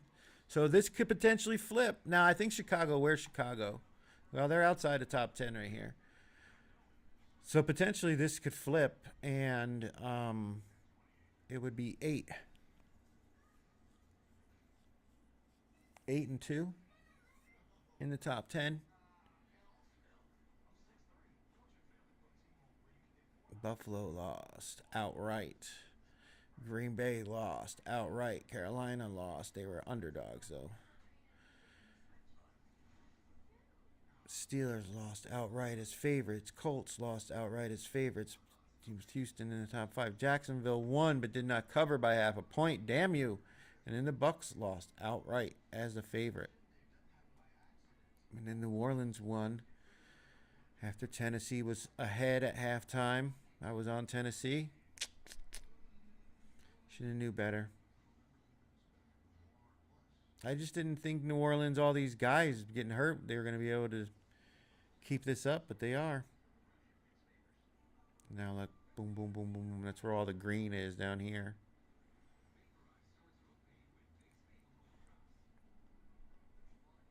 So let me go back to the standings.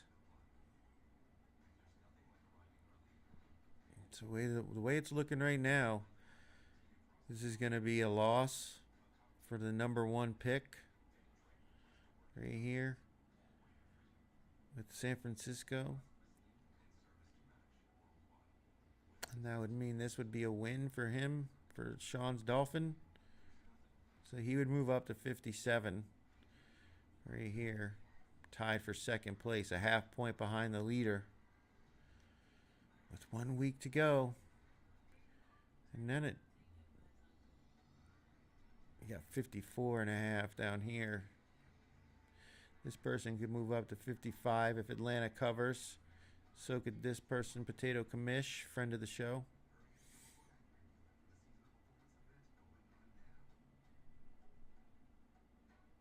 It's a tough break for Razor Teen. Doing so good up until this point. Was up there, and it's right up there battling for the number 1 for the million. Goes 1 and 4. Again, Fezzik. Be nice if he wins this one. That'd move him up to 54 and a half. So up here around 5th, 6th place. With 1 week to go. Go Fezzik. Go Steve Fezzik. Check him out on BetUSA or VSiN on YouTube. Very smart. He's a math guy. I think he, went to school obviously for economics or statistical analysis or something.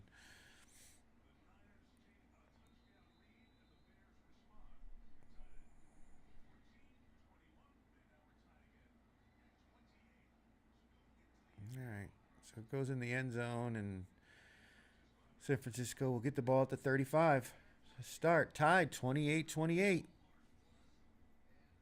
And all the like he Fez has got Chicago, Guns, Money Gun, Guz. That would be a loss with San Francisco. Win or die. 54 and a half, 2 would also move up.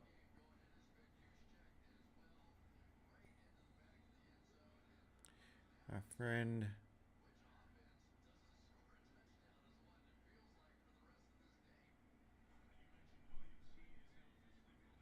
Scrim 67, he's still got Atlanta to go. All right, that's a big completion by San Francisco to start the drive.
All right,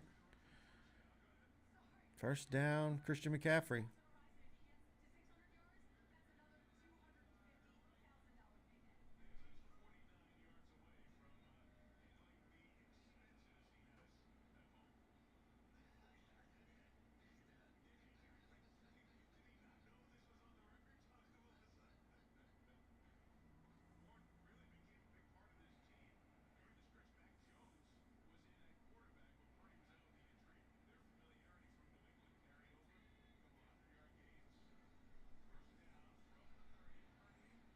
Purdy completes it to use check.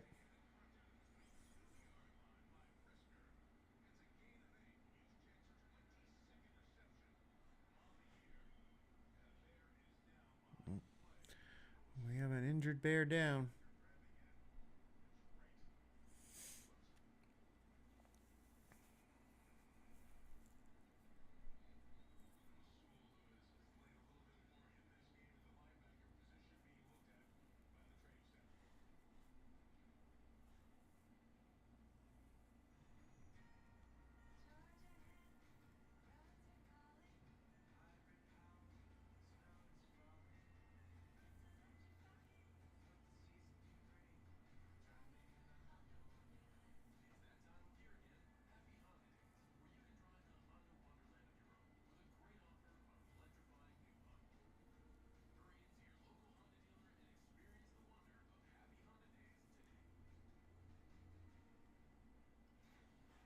This is pretty cool.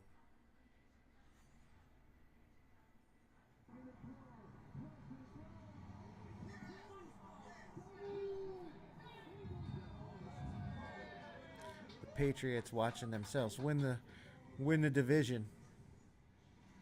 When they pull up, they had all the gear ready.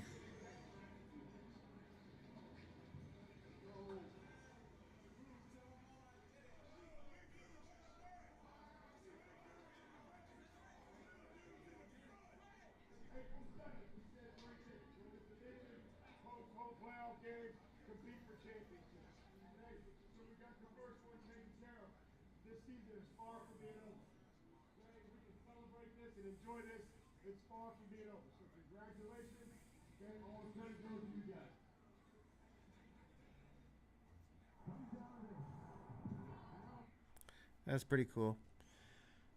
Seeing them, they're all watching it on their phones on the bus when they lost or when they missed the 2 point try there.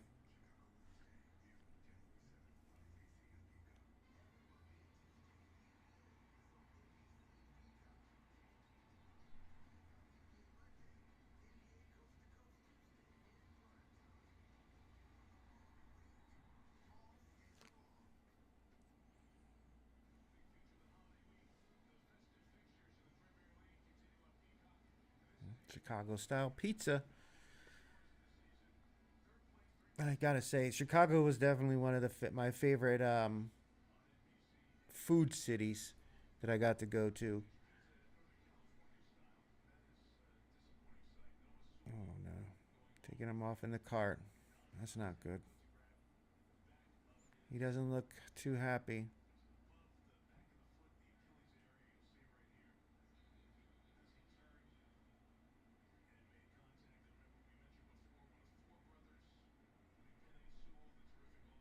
Hmm.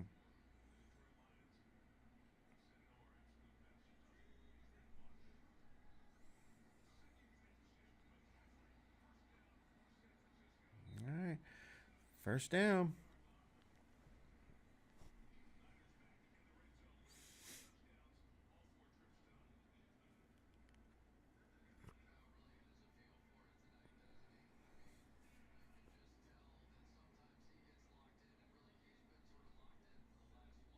This is two offensive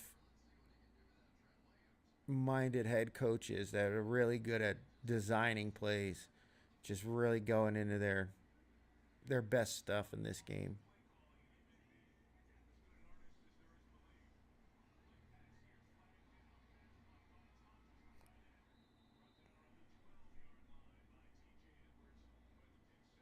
Offsides on the defense,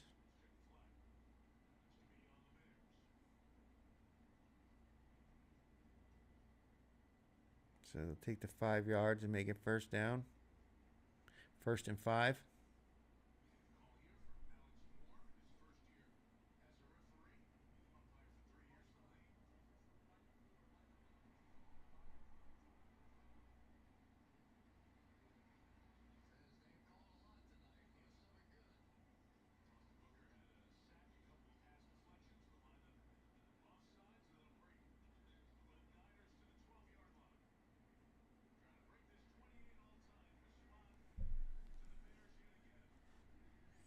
This thing is ahead.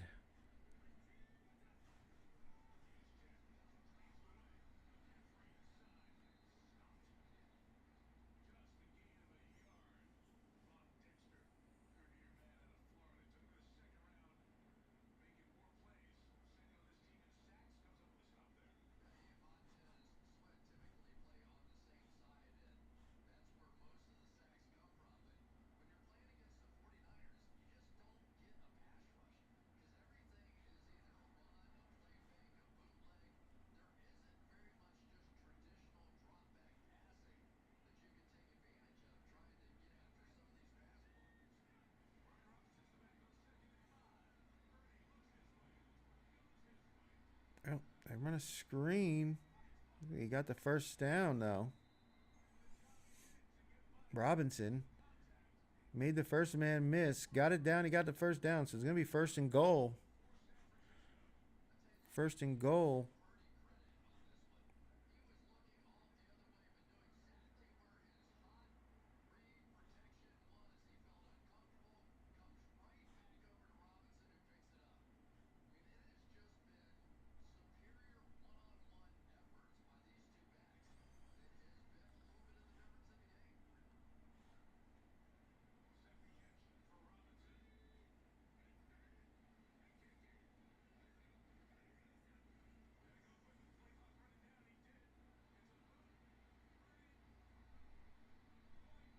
Oh, he juked them both.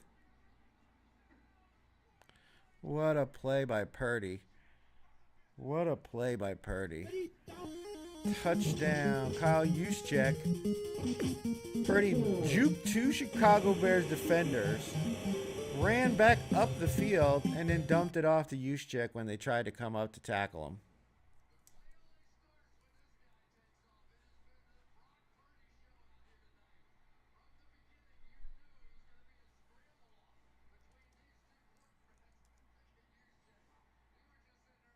'Purdy gave ground, got in between them, and then took off and then dumped it off to him.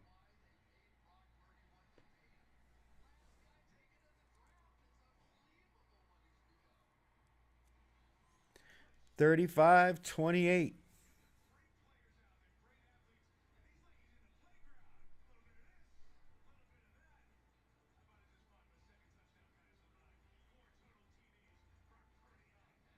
That was just a breakdown by Chicago's secondary and their linebackers. Like they weren't even looking at use check. All right, we've got the lines for this week. I mean, there's just a little bit of information available now. We still got the Rams in Atlanta, which the Rams have to win that game. It's now 7.5. It was 8.5 in the Circa contest. But we're definitely gonna have to find out what the schedule is for the week 18. Minnesota -6.5. Houston -10. New England -10. Kansas City -6.5 with Oladukin at quarterback versus Kenny Pickett. Carolina and Tampa Bay. Obviously, that's the big one. Tampa Bay -3 at home. Or -3. Yeah, at home.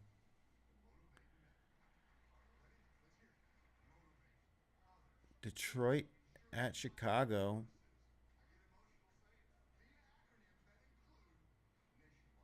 Chicago -1.5. 48.5 for a total. Buffalo -11.5.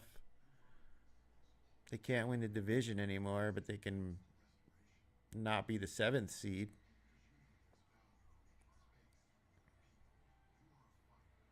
Which that would put them, if they are the 7th seed, that's going to put them more than likely going up against the it's going to either be the Broncos or the Patriots. I mean, the Broncos don't have an easy game against the Chargers, and the Patriots always have a tough time winning in Miami. They always did under the Bill Belichick era. We'll see how it is under the Vrabel era.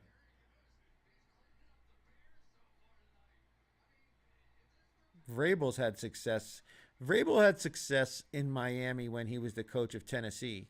So let's see if he can transfer that over and bring it to the Patriots.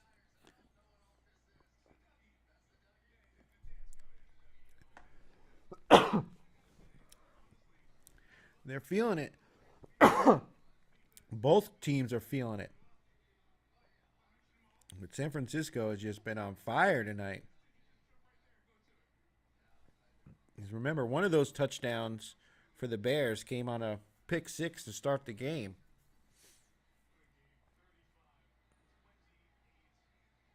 And now Caleb's and the Bears are going to have to answer back. They're going to have to do it from the 20.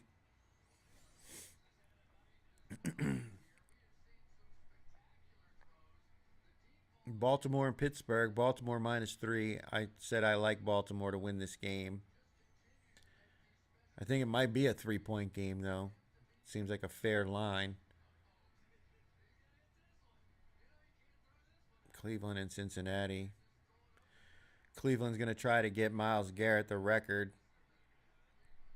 And Cincinnati's probably going to throw the ball around, so they'll have their opportunities against that bad offensive line. Dallas and the Giants. That's a game where nobody wants to get hurt. Don't get anybody hurt. Dak said he's going to play, and I'm sure CeeDee Lamb and Pickens are going to play because they probably have some kind of incentives in their contracts that they'd like to get to. But once they reach those incentives, they may not see the field anymore. So be careful with that one. The Giants are actually trying to win games because they're trying to build a culture. They showed that when they beat up on the Raiders this past Sunday. One of my only 2 wins. New Orleans and Atlanta. New Orleans been hot. They've been hot. Atlanta has nothing to play for. This is about pride. Playing their division rival at home. This is going to be a celebration. All depends on the vibes after the Monday night game. If they keep it close against LA, it's not a blowout because the LA is an 8.5 to 7.5 point favorite. If Atlanta plays them closer, potentially wins this game, then this is going to be a party atmosphere for the final game of the year. It's going to be a party atmosphere anyway, but especially with the Saints coming to town. I like Atlanta here.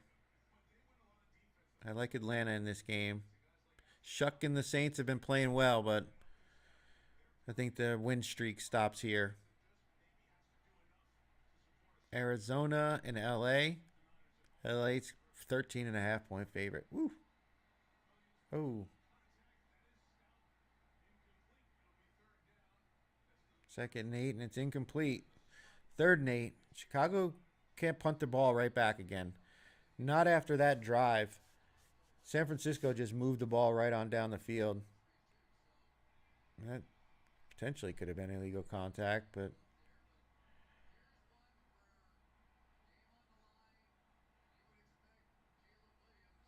all right.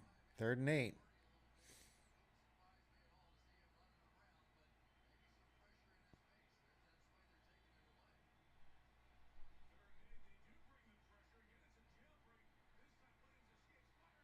Nice play. Flag on the play. It would be a first down. Burden again. Burden. Flag on the play. Let's see what it is. Is it on the defense?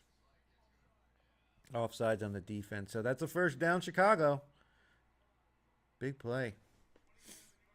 27-yarder. All right. Let's move it. Total of 50. Arizona, LA. 13 and a half. Honestly, I think Arizona is probably the right side in this one. This is a division matchup. These two teams tend to always play each other hard. It seems like a lot. They're probably going to throw it around. Arizona's going to let it all hang out and try to beat their division rival to end the season. So 13 and a half seems like a lot.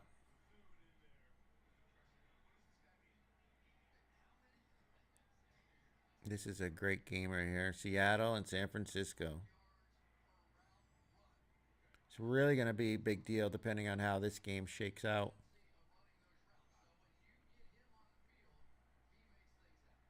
I like San Francisco here. Sam Darnold's still having turnover issues.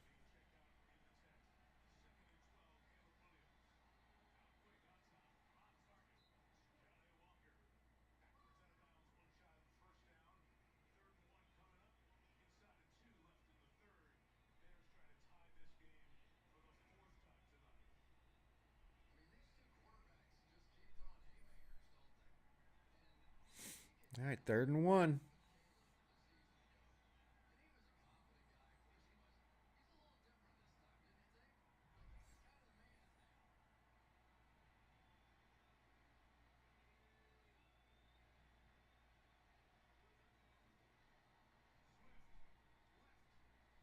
Did he get it? It might be short. There's a flag on the play. They're going to call holding.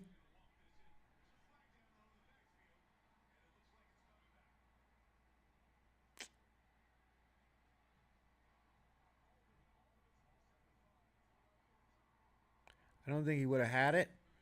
And instead of 4.5 yards, it's now 3rd and 11.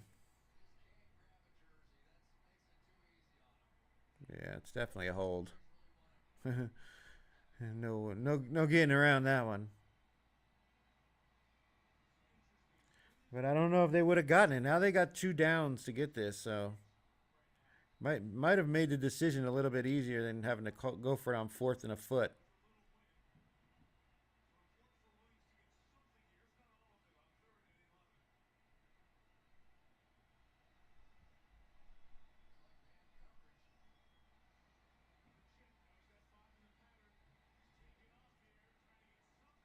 Mm. I mean, I know he saw it as man coverage, but like he just tucked that and took off and ran.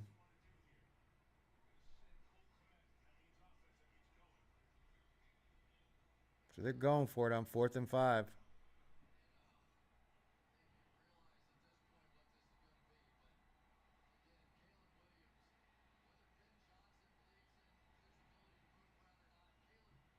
This is the philosophy, though.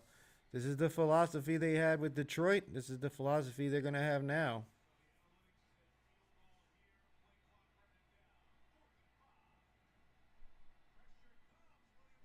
We got it. First down. First down. And we're going to head to the fourth quarter. The 49ers leading 35-28. But the Chicago Bears, with a 4th and 5 conversion, are knocking on the door. They are knocking on the door.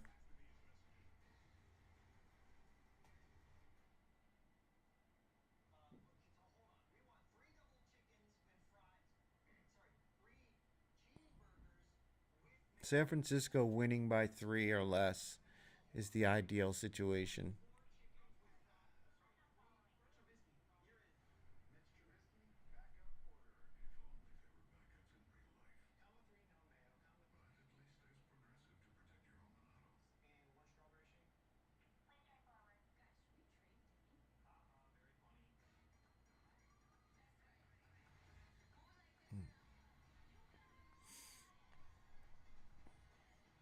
Because it just makes the Seattle San Francisco game have that much more meaning next week if San Francisco were to win this game, but only win it by 3 or less, since the line was 3.5.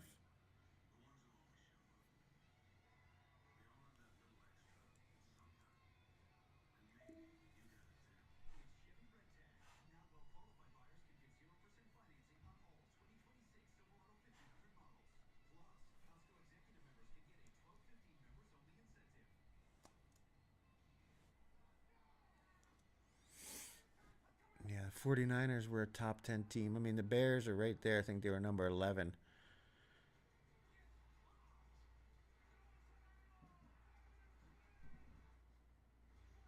But again, the top person in the Circa contest has San Francisco, and then the people trying to track them down. At least one of them has Chicago. A few of the other ones, including Steve Fezzik has Chicago. So it's plus 3.5. So let it be San Francisco by 3. I want chaos for Week 18. I want all these people to be nervous as hell because we're gonna definitely have the line release show. We're gonna look at the who what selections each person's made for week 18, so we can track exactly how the final week of the Circa Million contest is going to play out, as well as Survivor. Again, 3 Survivor entries were uh, eliminated this week, with the Tampa Bay Buccaneers going down to the Miami Dolphins. Here we go. And touchdown Bears. DeAndre Swift is now getting into the game.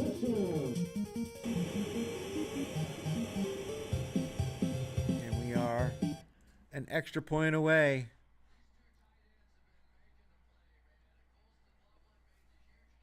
From a tie game.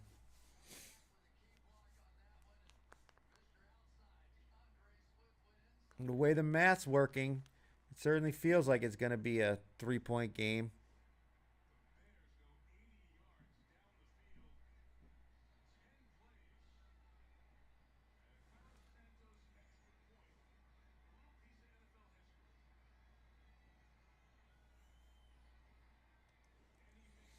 All right, we are tied. And it's going to be a commercial break, so I'm going to take a quick restroom break. Be right back.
Yeah, they're talking about it. The If San Francisco wins tonight and if San Francisco wins next week, they could potentially play every game up to the Super Bowl, including the Super Bowl at home, since this year's Super Bowl is in Santa Clara.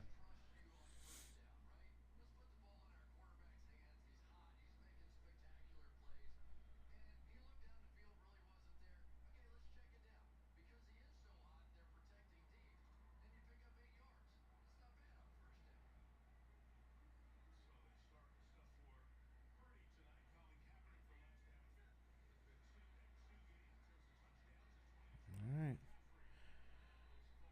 Flag on the play.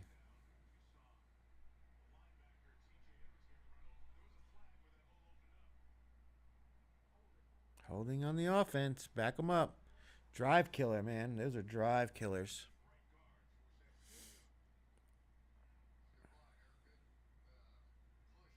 But yeah, so we'll have next week. Not only will we have the leaders for the Circa Million contest to see who they're on for the week 18, but we're also going to have the six remaining survivor entries, and we're going to get to see who their selections are. So definitely be sure to join on Saturday when the selections are released. We're going to have some Saturday games as well, so we'll have the live stream going and have the selections at 6 p.m. The game usually starts at like 5. So at 6 p.m. Pacific, we'll have the selections and we'll get to see who the final six are on. Some of them may have already had their selection play, and get to see the who's sweating and what for week 18.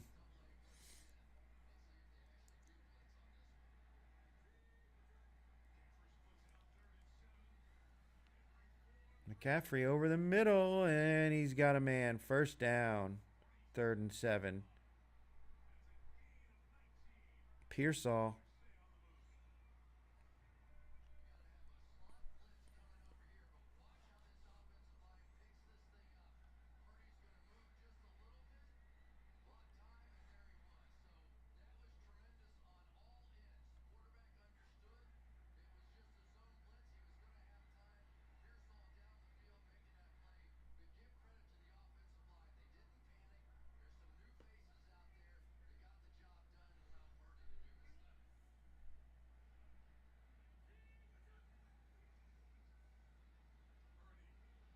Going deep. Incomplete.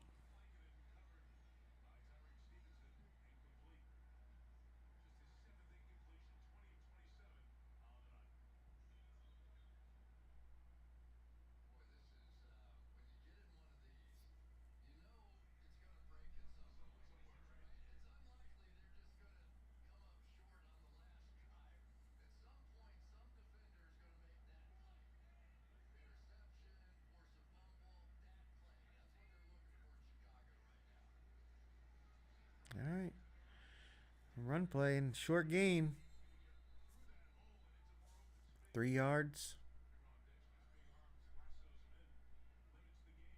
So 3rd down from the 43. Can they stop them? Force them to punt it? Get the ball back for the Bears? If San Francisco gets it, well, that's always ahead. The ESPN page is ahead of the broadcast, but it looks like it's 4th and 7. Look like an incomplete pass.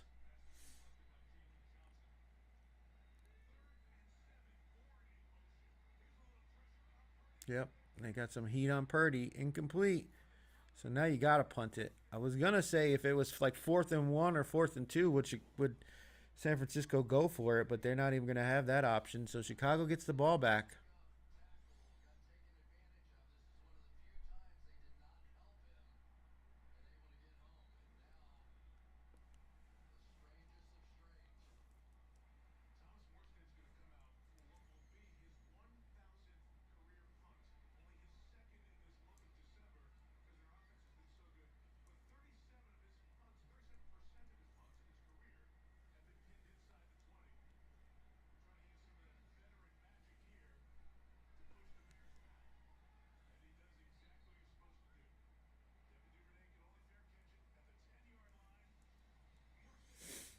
All right, so Chicago has the ball at their own 11-yard line. 11 minutes and 23 seconds remaining.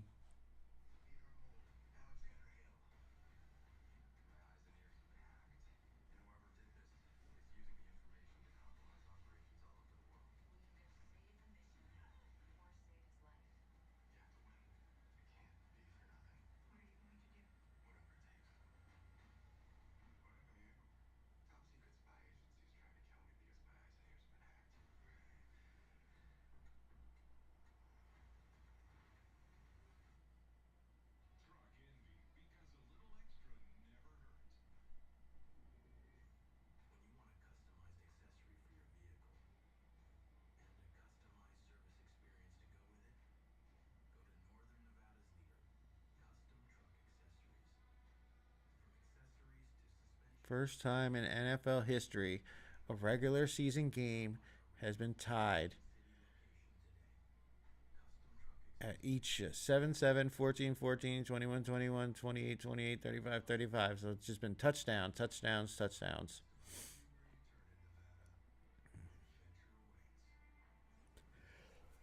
Like I said, not much defense going on in this game.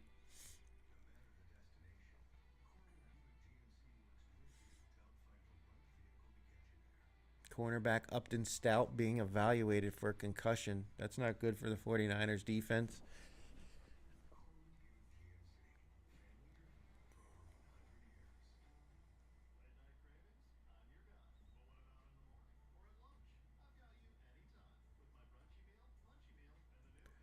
Only the second time in NFL history, 10 straight touchdowns to start an NFL game. That's pretty cool.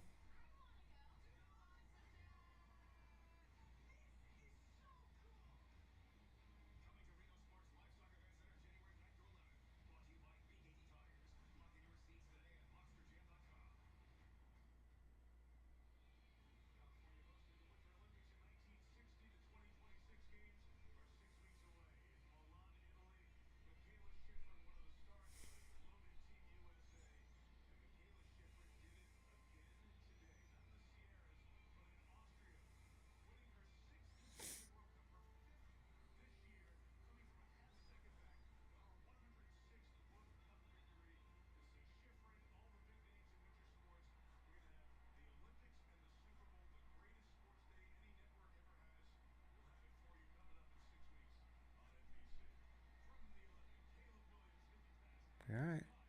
Nice first down pass to, who is that? Burden.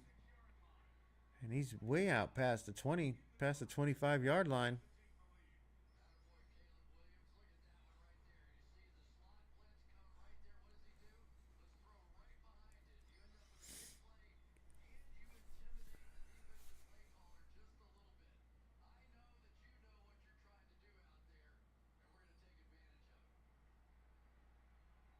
Yeah, Ben Johnson and Kyle Shanahan have been dialing it up this game. There's not been a lot much defense other than that interception return for a touchdown.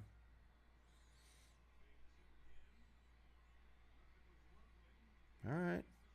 Caleb avoids a sack, turns a negative into a positive gain of about 3 yards on first down.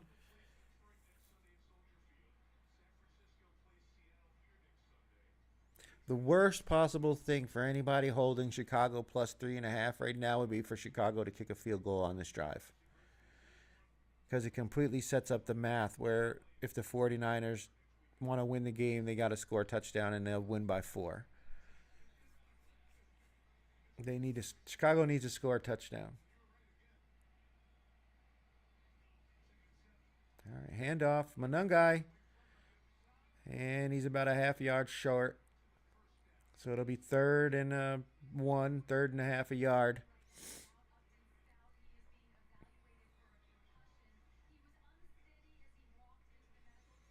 Yeah, he was playing good too. Stout. How did he get the concussion? He actually kneed the guy. I guess when he came down, he must have hit his head because his head wasn't anywhere near the contact. All right, Caleb up the middle, and they get the first down.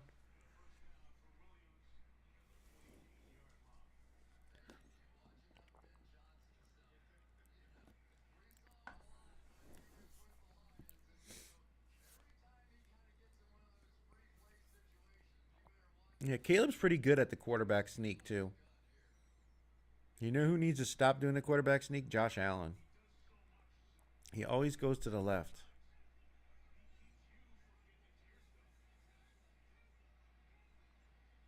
He always goes behind Deion Dawkins. All right, play action. First down. Nice catch. Nice throw and catch to Loveland. Big gain.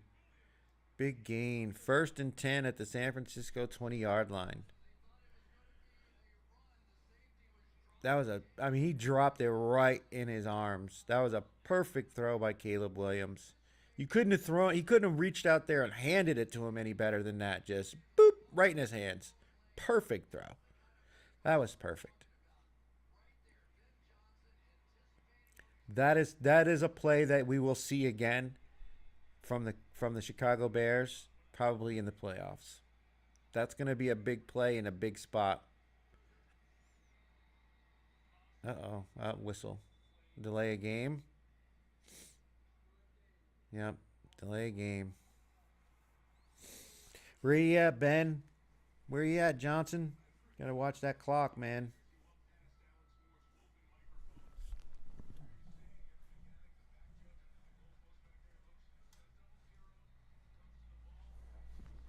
Yeah, it's gotten stupid cold out here in Lake Tahoe. It's like 20 degrees outside right now. And the fact that we got massive amounts of snow the other day. In the daytime, it's really sunny. So the sun melts the snow, and then the water collects up everywhere, and then it drops. The temperature drops to, 20 degrees, and there's ice everywhere. Nice run on 1st and 15. Bring up like about a 2nd and 11. Yeah. Yeah, the worst possible scenario right now would be for the Chicago Bears to kick a field goal here. It just creates the perfect mathematical way to lose Chicago plus 3.5.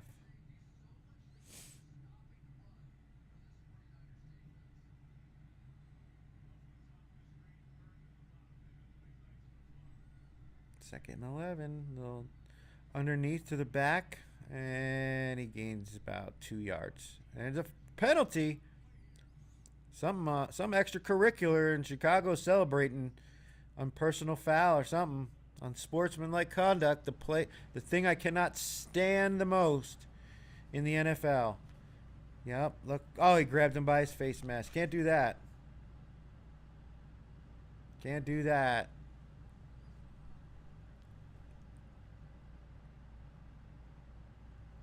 Yep. Automatic first down.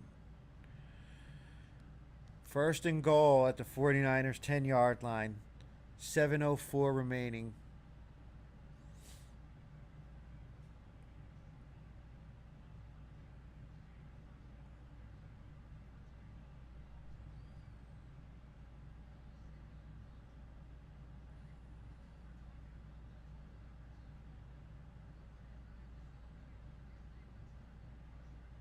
First and goal.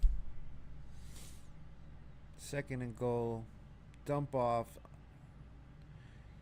to Loveland for 2 yards.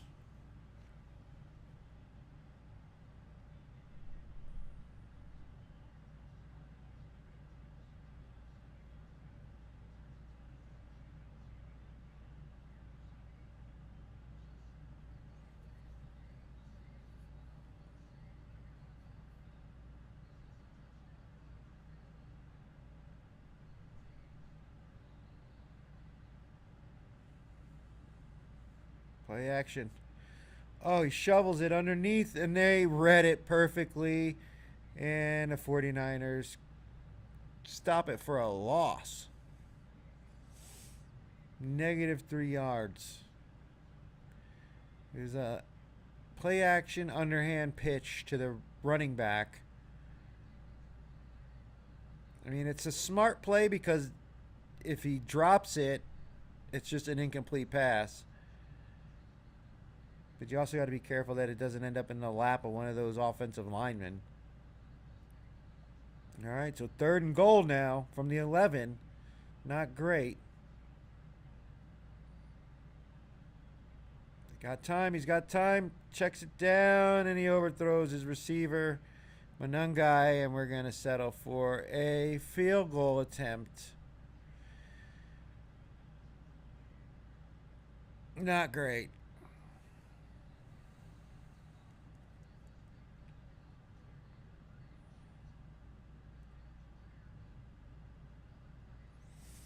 And the field goal is good.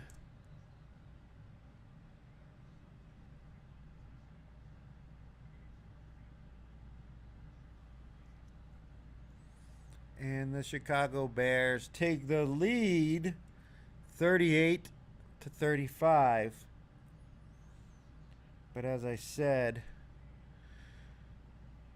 I think that's not good. Because the San Francisco 49ers now have 5 minutes and 22 seconds to score a touchdown and win the game and win by 4.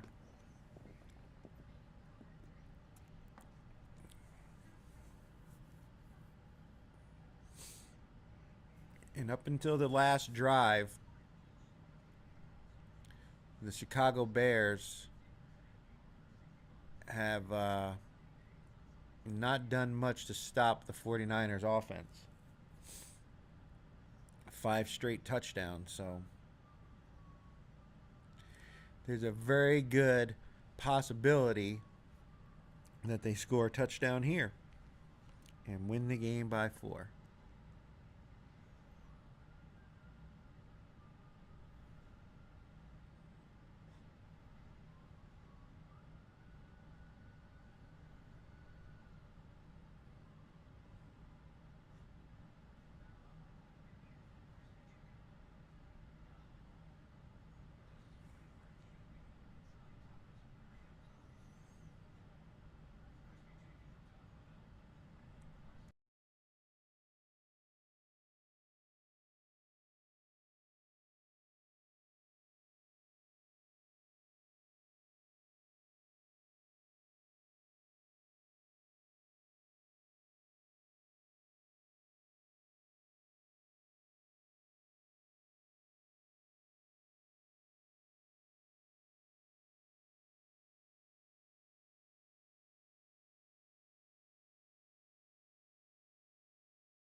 All right.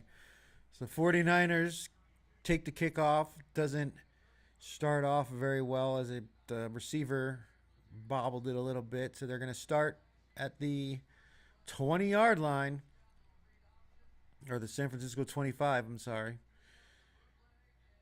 And they've got 5 minutes and 16 seconds.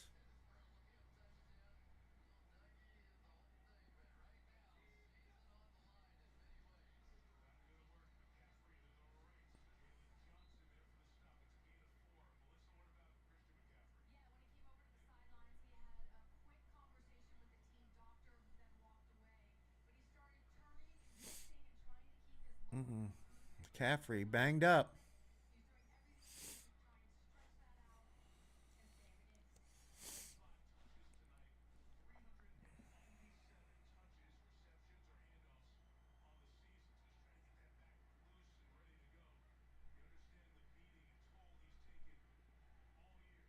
Second and 6. Oh, they're getting the pressure on him. Ooh, nice defensive play.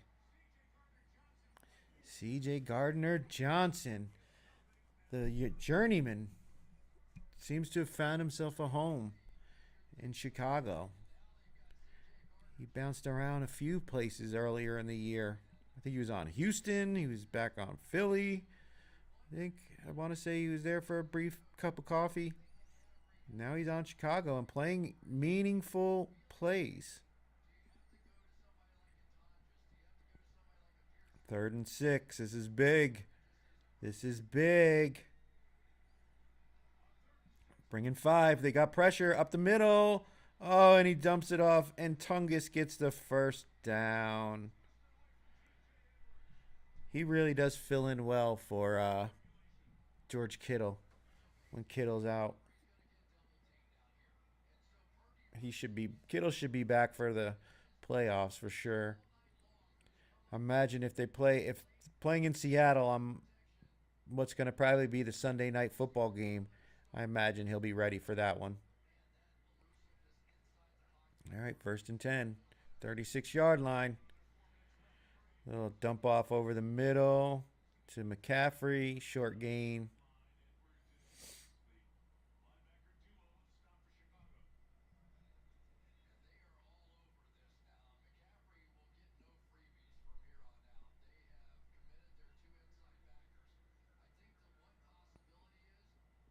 Second and 7. 3:30 and counting.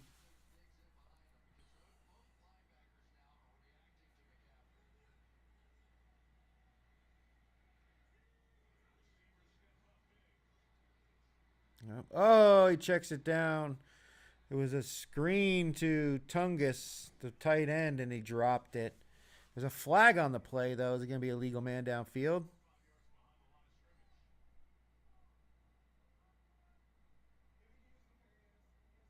Oh, no.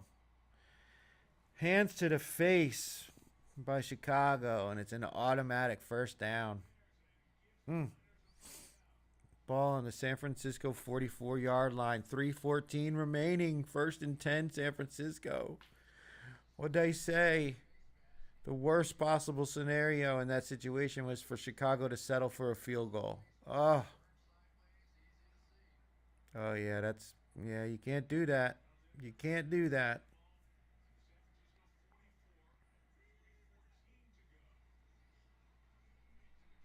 Ooh, turns it back around. Watch, screen to McCaffrey. Nice gain. Down to the Chicago 38-yard line, out of bounds. 3:04 on the clock.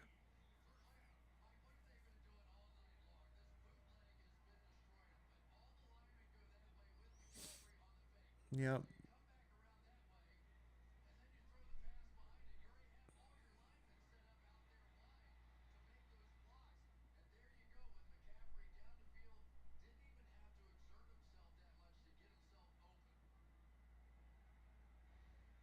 Yeah, I thought he was banged up. He looks fine to me. Brian Robinson in now, though. And he goes nowhere on that play.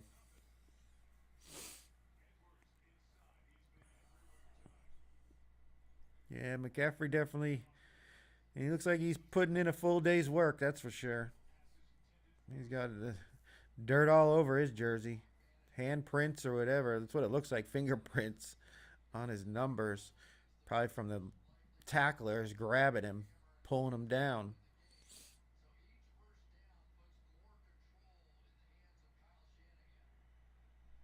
Here we go. 2nd and 10. He's checking motion. Oh, and over the middle is Robinson. And it's a 49ers touchdown. Now, that may have been a little too quick. That might have been a little too quick.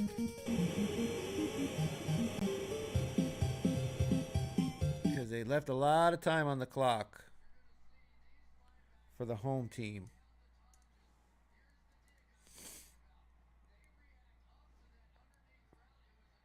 You just put a move on him.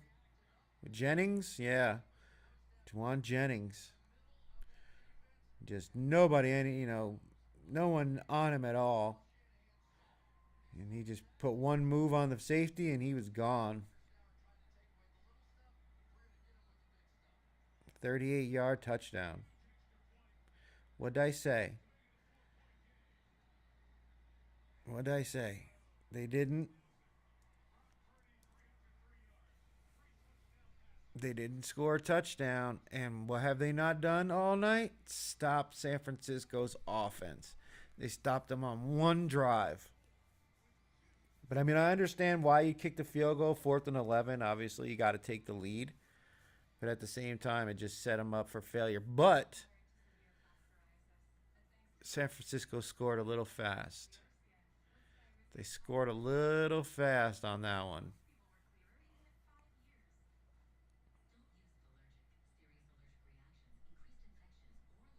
2 minutes and 15 seconds. 3 timeouts, I believe Chicago still has.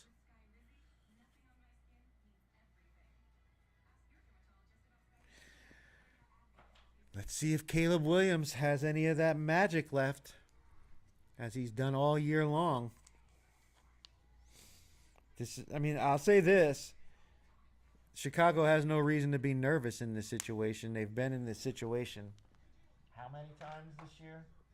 How many last-second game winners has Chicago had this year?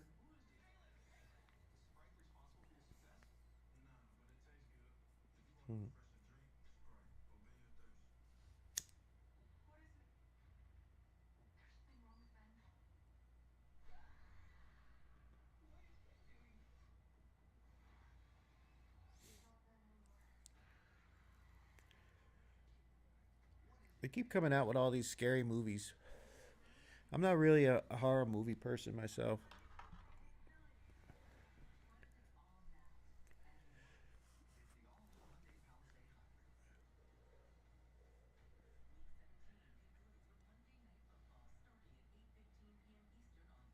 Who do we like in Monday night? I've already said I like Atlanta plus the 8.5. So, but of course I've also had terrible fucking radar lately. So take that for what it is.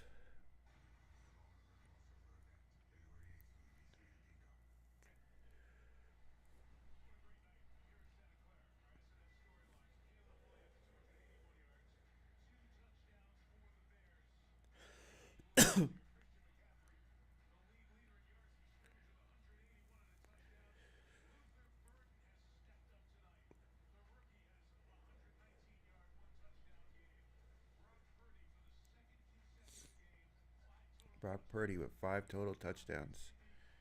He's my fantasy quarterback too, but I'm already out of the championship, so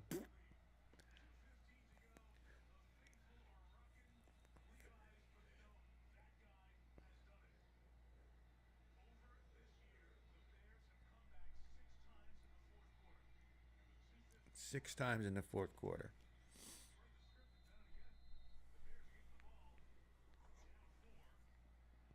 Yeah, they got nothing to worry about.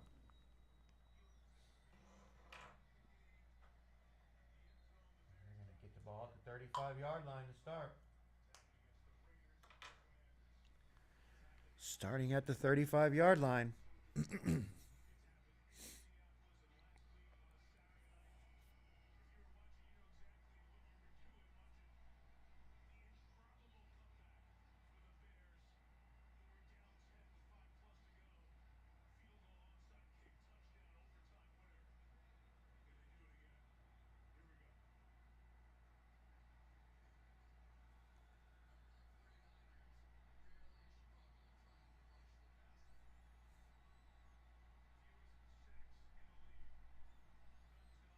All right, first play, they hand it off. About 5-yard gain on first down. And we hit the 2-minute warning. 2 minutes to go. Chicago down 4. 3 timeouts.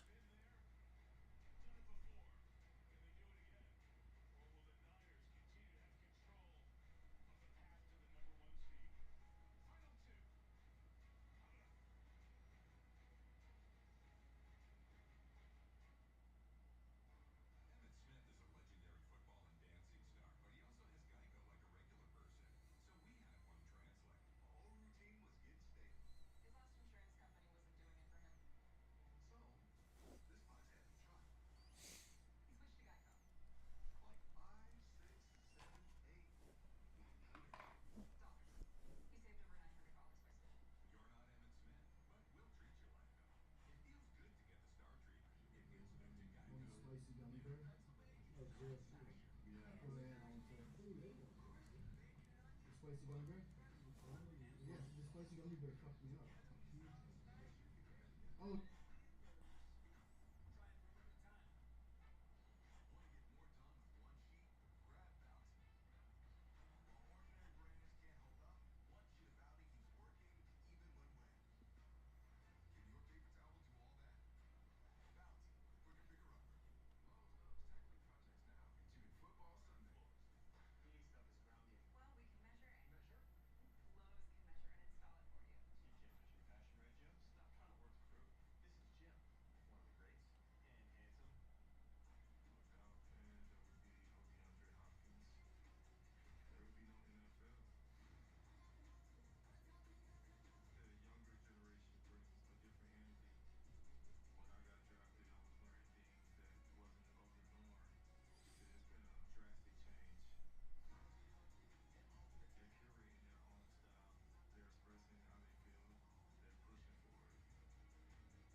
No team in NFL history had won 6 games in which they trailed in the final 2 minutes until the 2025 Chicago Bears.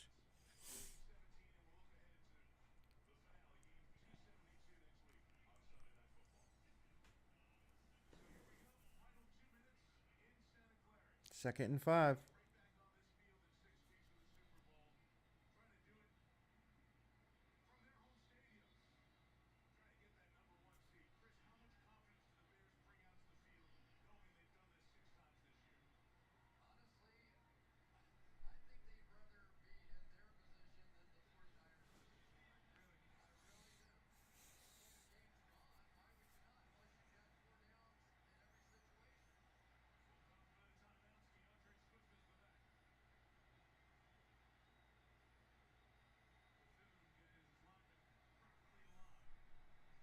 Caleb Williams checks it down. Oh, and it's incomplete. Short armed it. There's a flag in the secondary.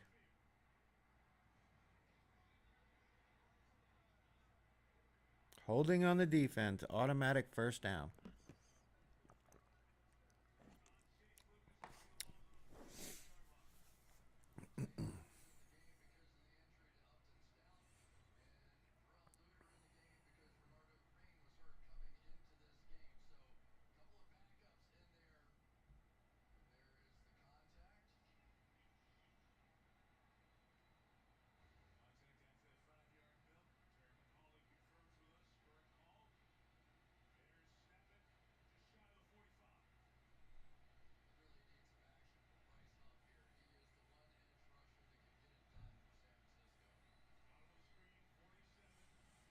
Oh, tipped pass.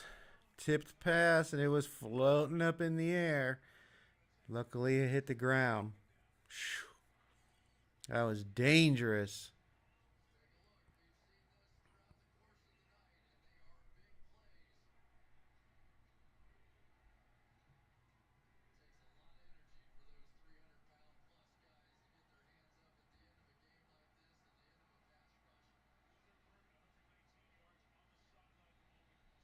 They're lucky to have it second and 10.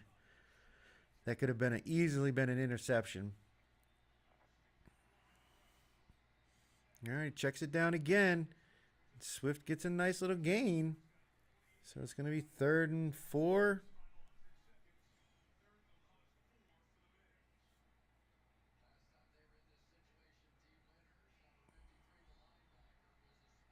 Somebody called a timeout?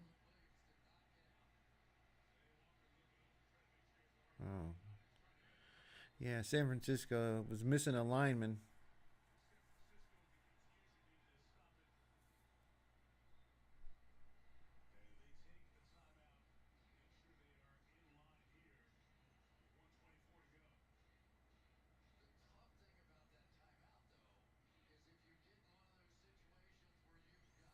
So Chicago gets a free timeout from San Francisco because they were had trouble getting their personnel on the field.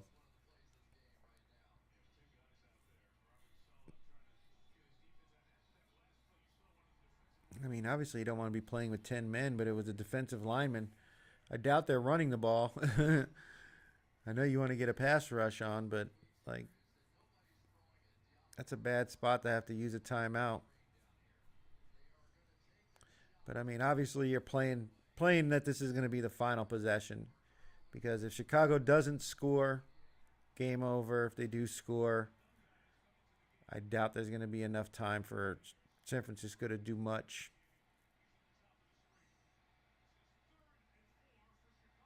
Third and 4. Caleb scrambling. And he's going to get the first down and out of bounds.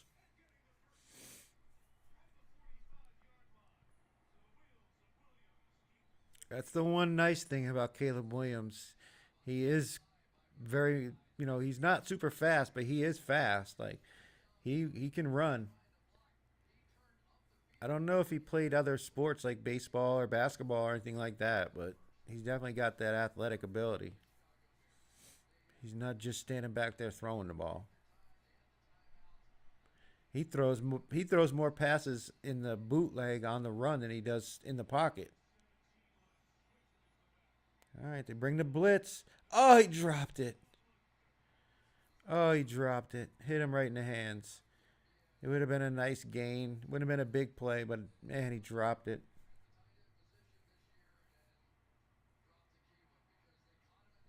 Yeah, they were bringing the cornerback on the blitz. He threw it right to the right guy, to the tight end, and he dropped it. Oh, that's tough.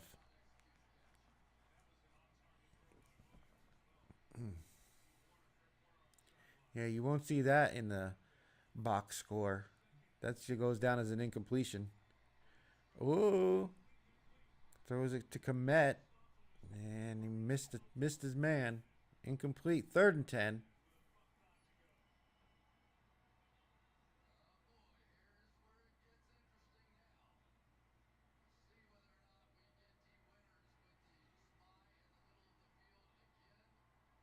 All right. Third down.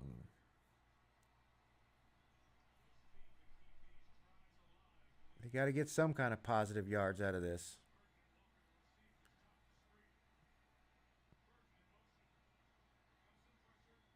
They ran a stunt. Oh, nice. And he cuts back in, and gets the first down. Burden, he's having a hell of a game. Hell of a game. So they're not going to call a timeout yet. They're just going to get to the line. I know. I was thinking the same thing. They should have called timeout. It's a lot of time to waste getting to the line when you got 3 timeouts. All right, now you got to call a timeout.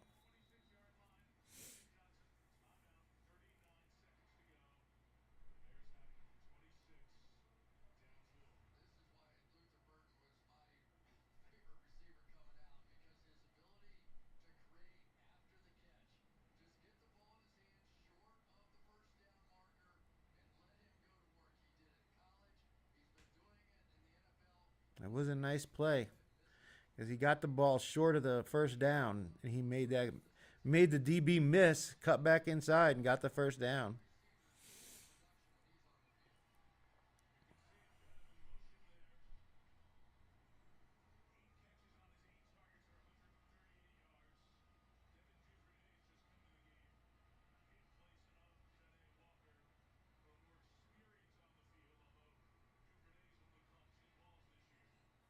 Second and 5. 40 seconds remaining. 26-yard line.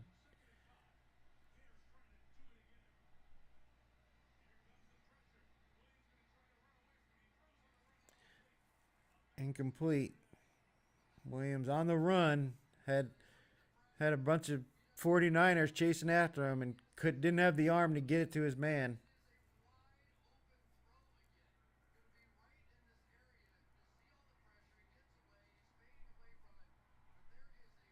Hmm.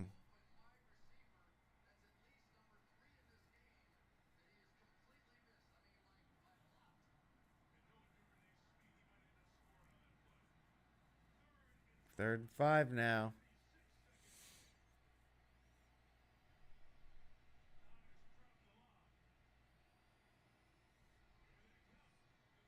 Oh, and he dropped it. His first drop of the game. I mean, that was a good play by the DB for San Francisco, knocking the ball out of his hand, really. It was more of a play by the DB than it was a drop. Oh, oh no, he dropped it. He dropped it.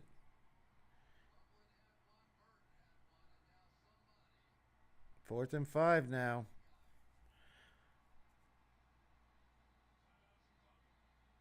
And Chicago calls another timeout.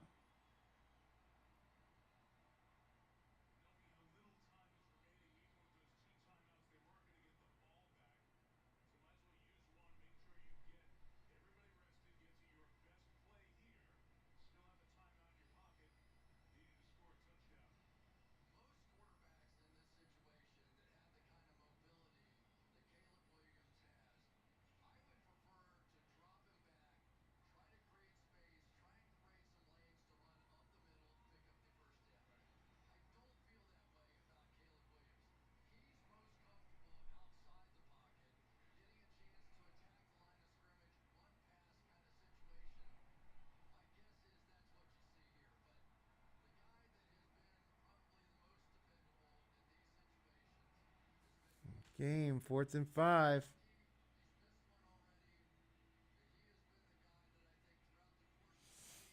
This is DJ Moore time.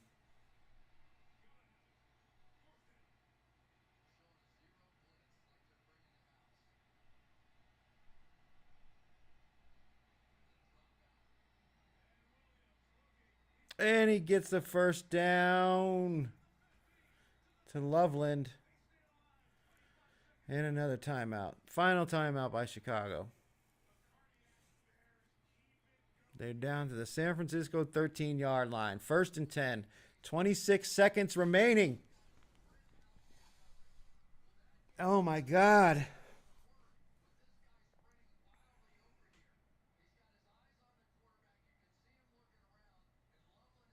Yep, everybody else was down deep. He just went past the sticks. Bingo. Thank you. I'll take that. First down. What a game.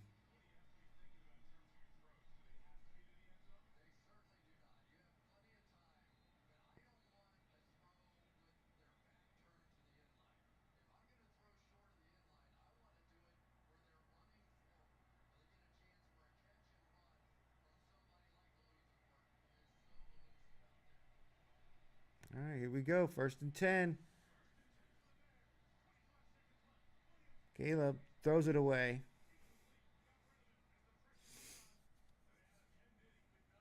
Smart play. Smart play. Nothing was there. Pressure was in his face. You've got 3 more downs to get it in the end zone. You take a sack there, game over. You don't waste clock, but you've got to get it in the end zone or short of. I think they can still get a first down. Yeah, they can because it's 2nd and 10. So they could potentially clock it, but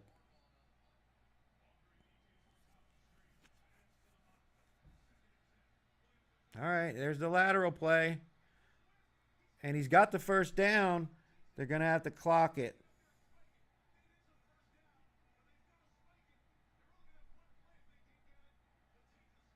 All right, so 4 seconds remaining. They've got one shot. We saw that earlier today.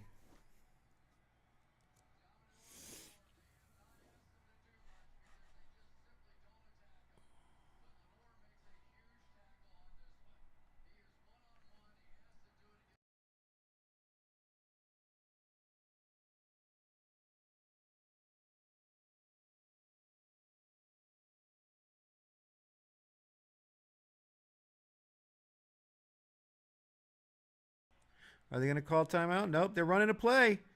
They're running a play. Williams is scrambling. He got away from the rush. He's got to throw it to somebody. He's got to find somebody. Throw it, throw it, throw it. And it's incomplete, and the game is over. The game is over. Caleb Williams was running around for his life out there. Couldn't find anyone to throw the ball to. San Francisco's defense stands up on the final play of the game. On the final play of the game. Incredible. This was a great game. This was a great game. Great game. Oh, no, I hope he's not hurt. Burden's down. I hope it's not serious. That would suck to lose him on the final play of the game. Yeah, the medical staff is out there checking on him.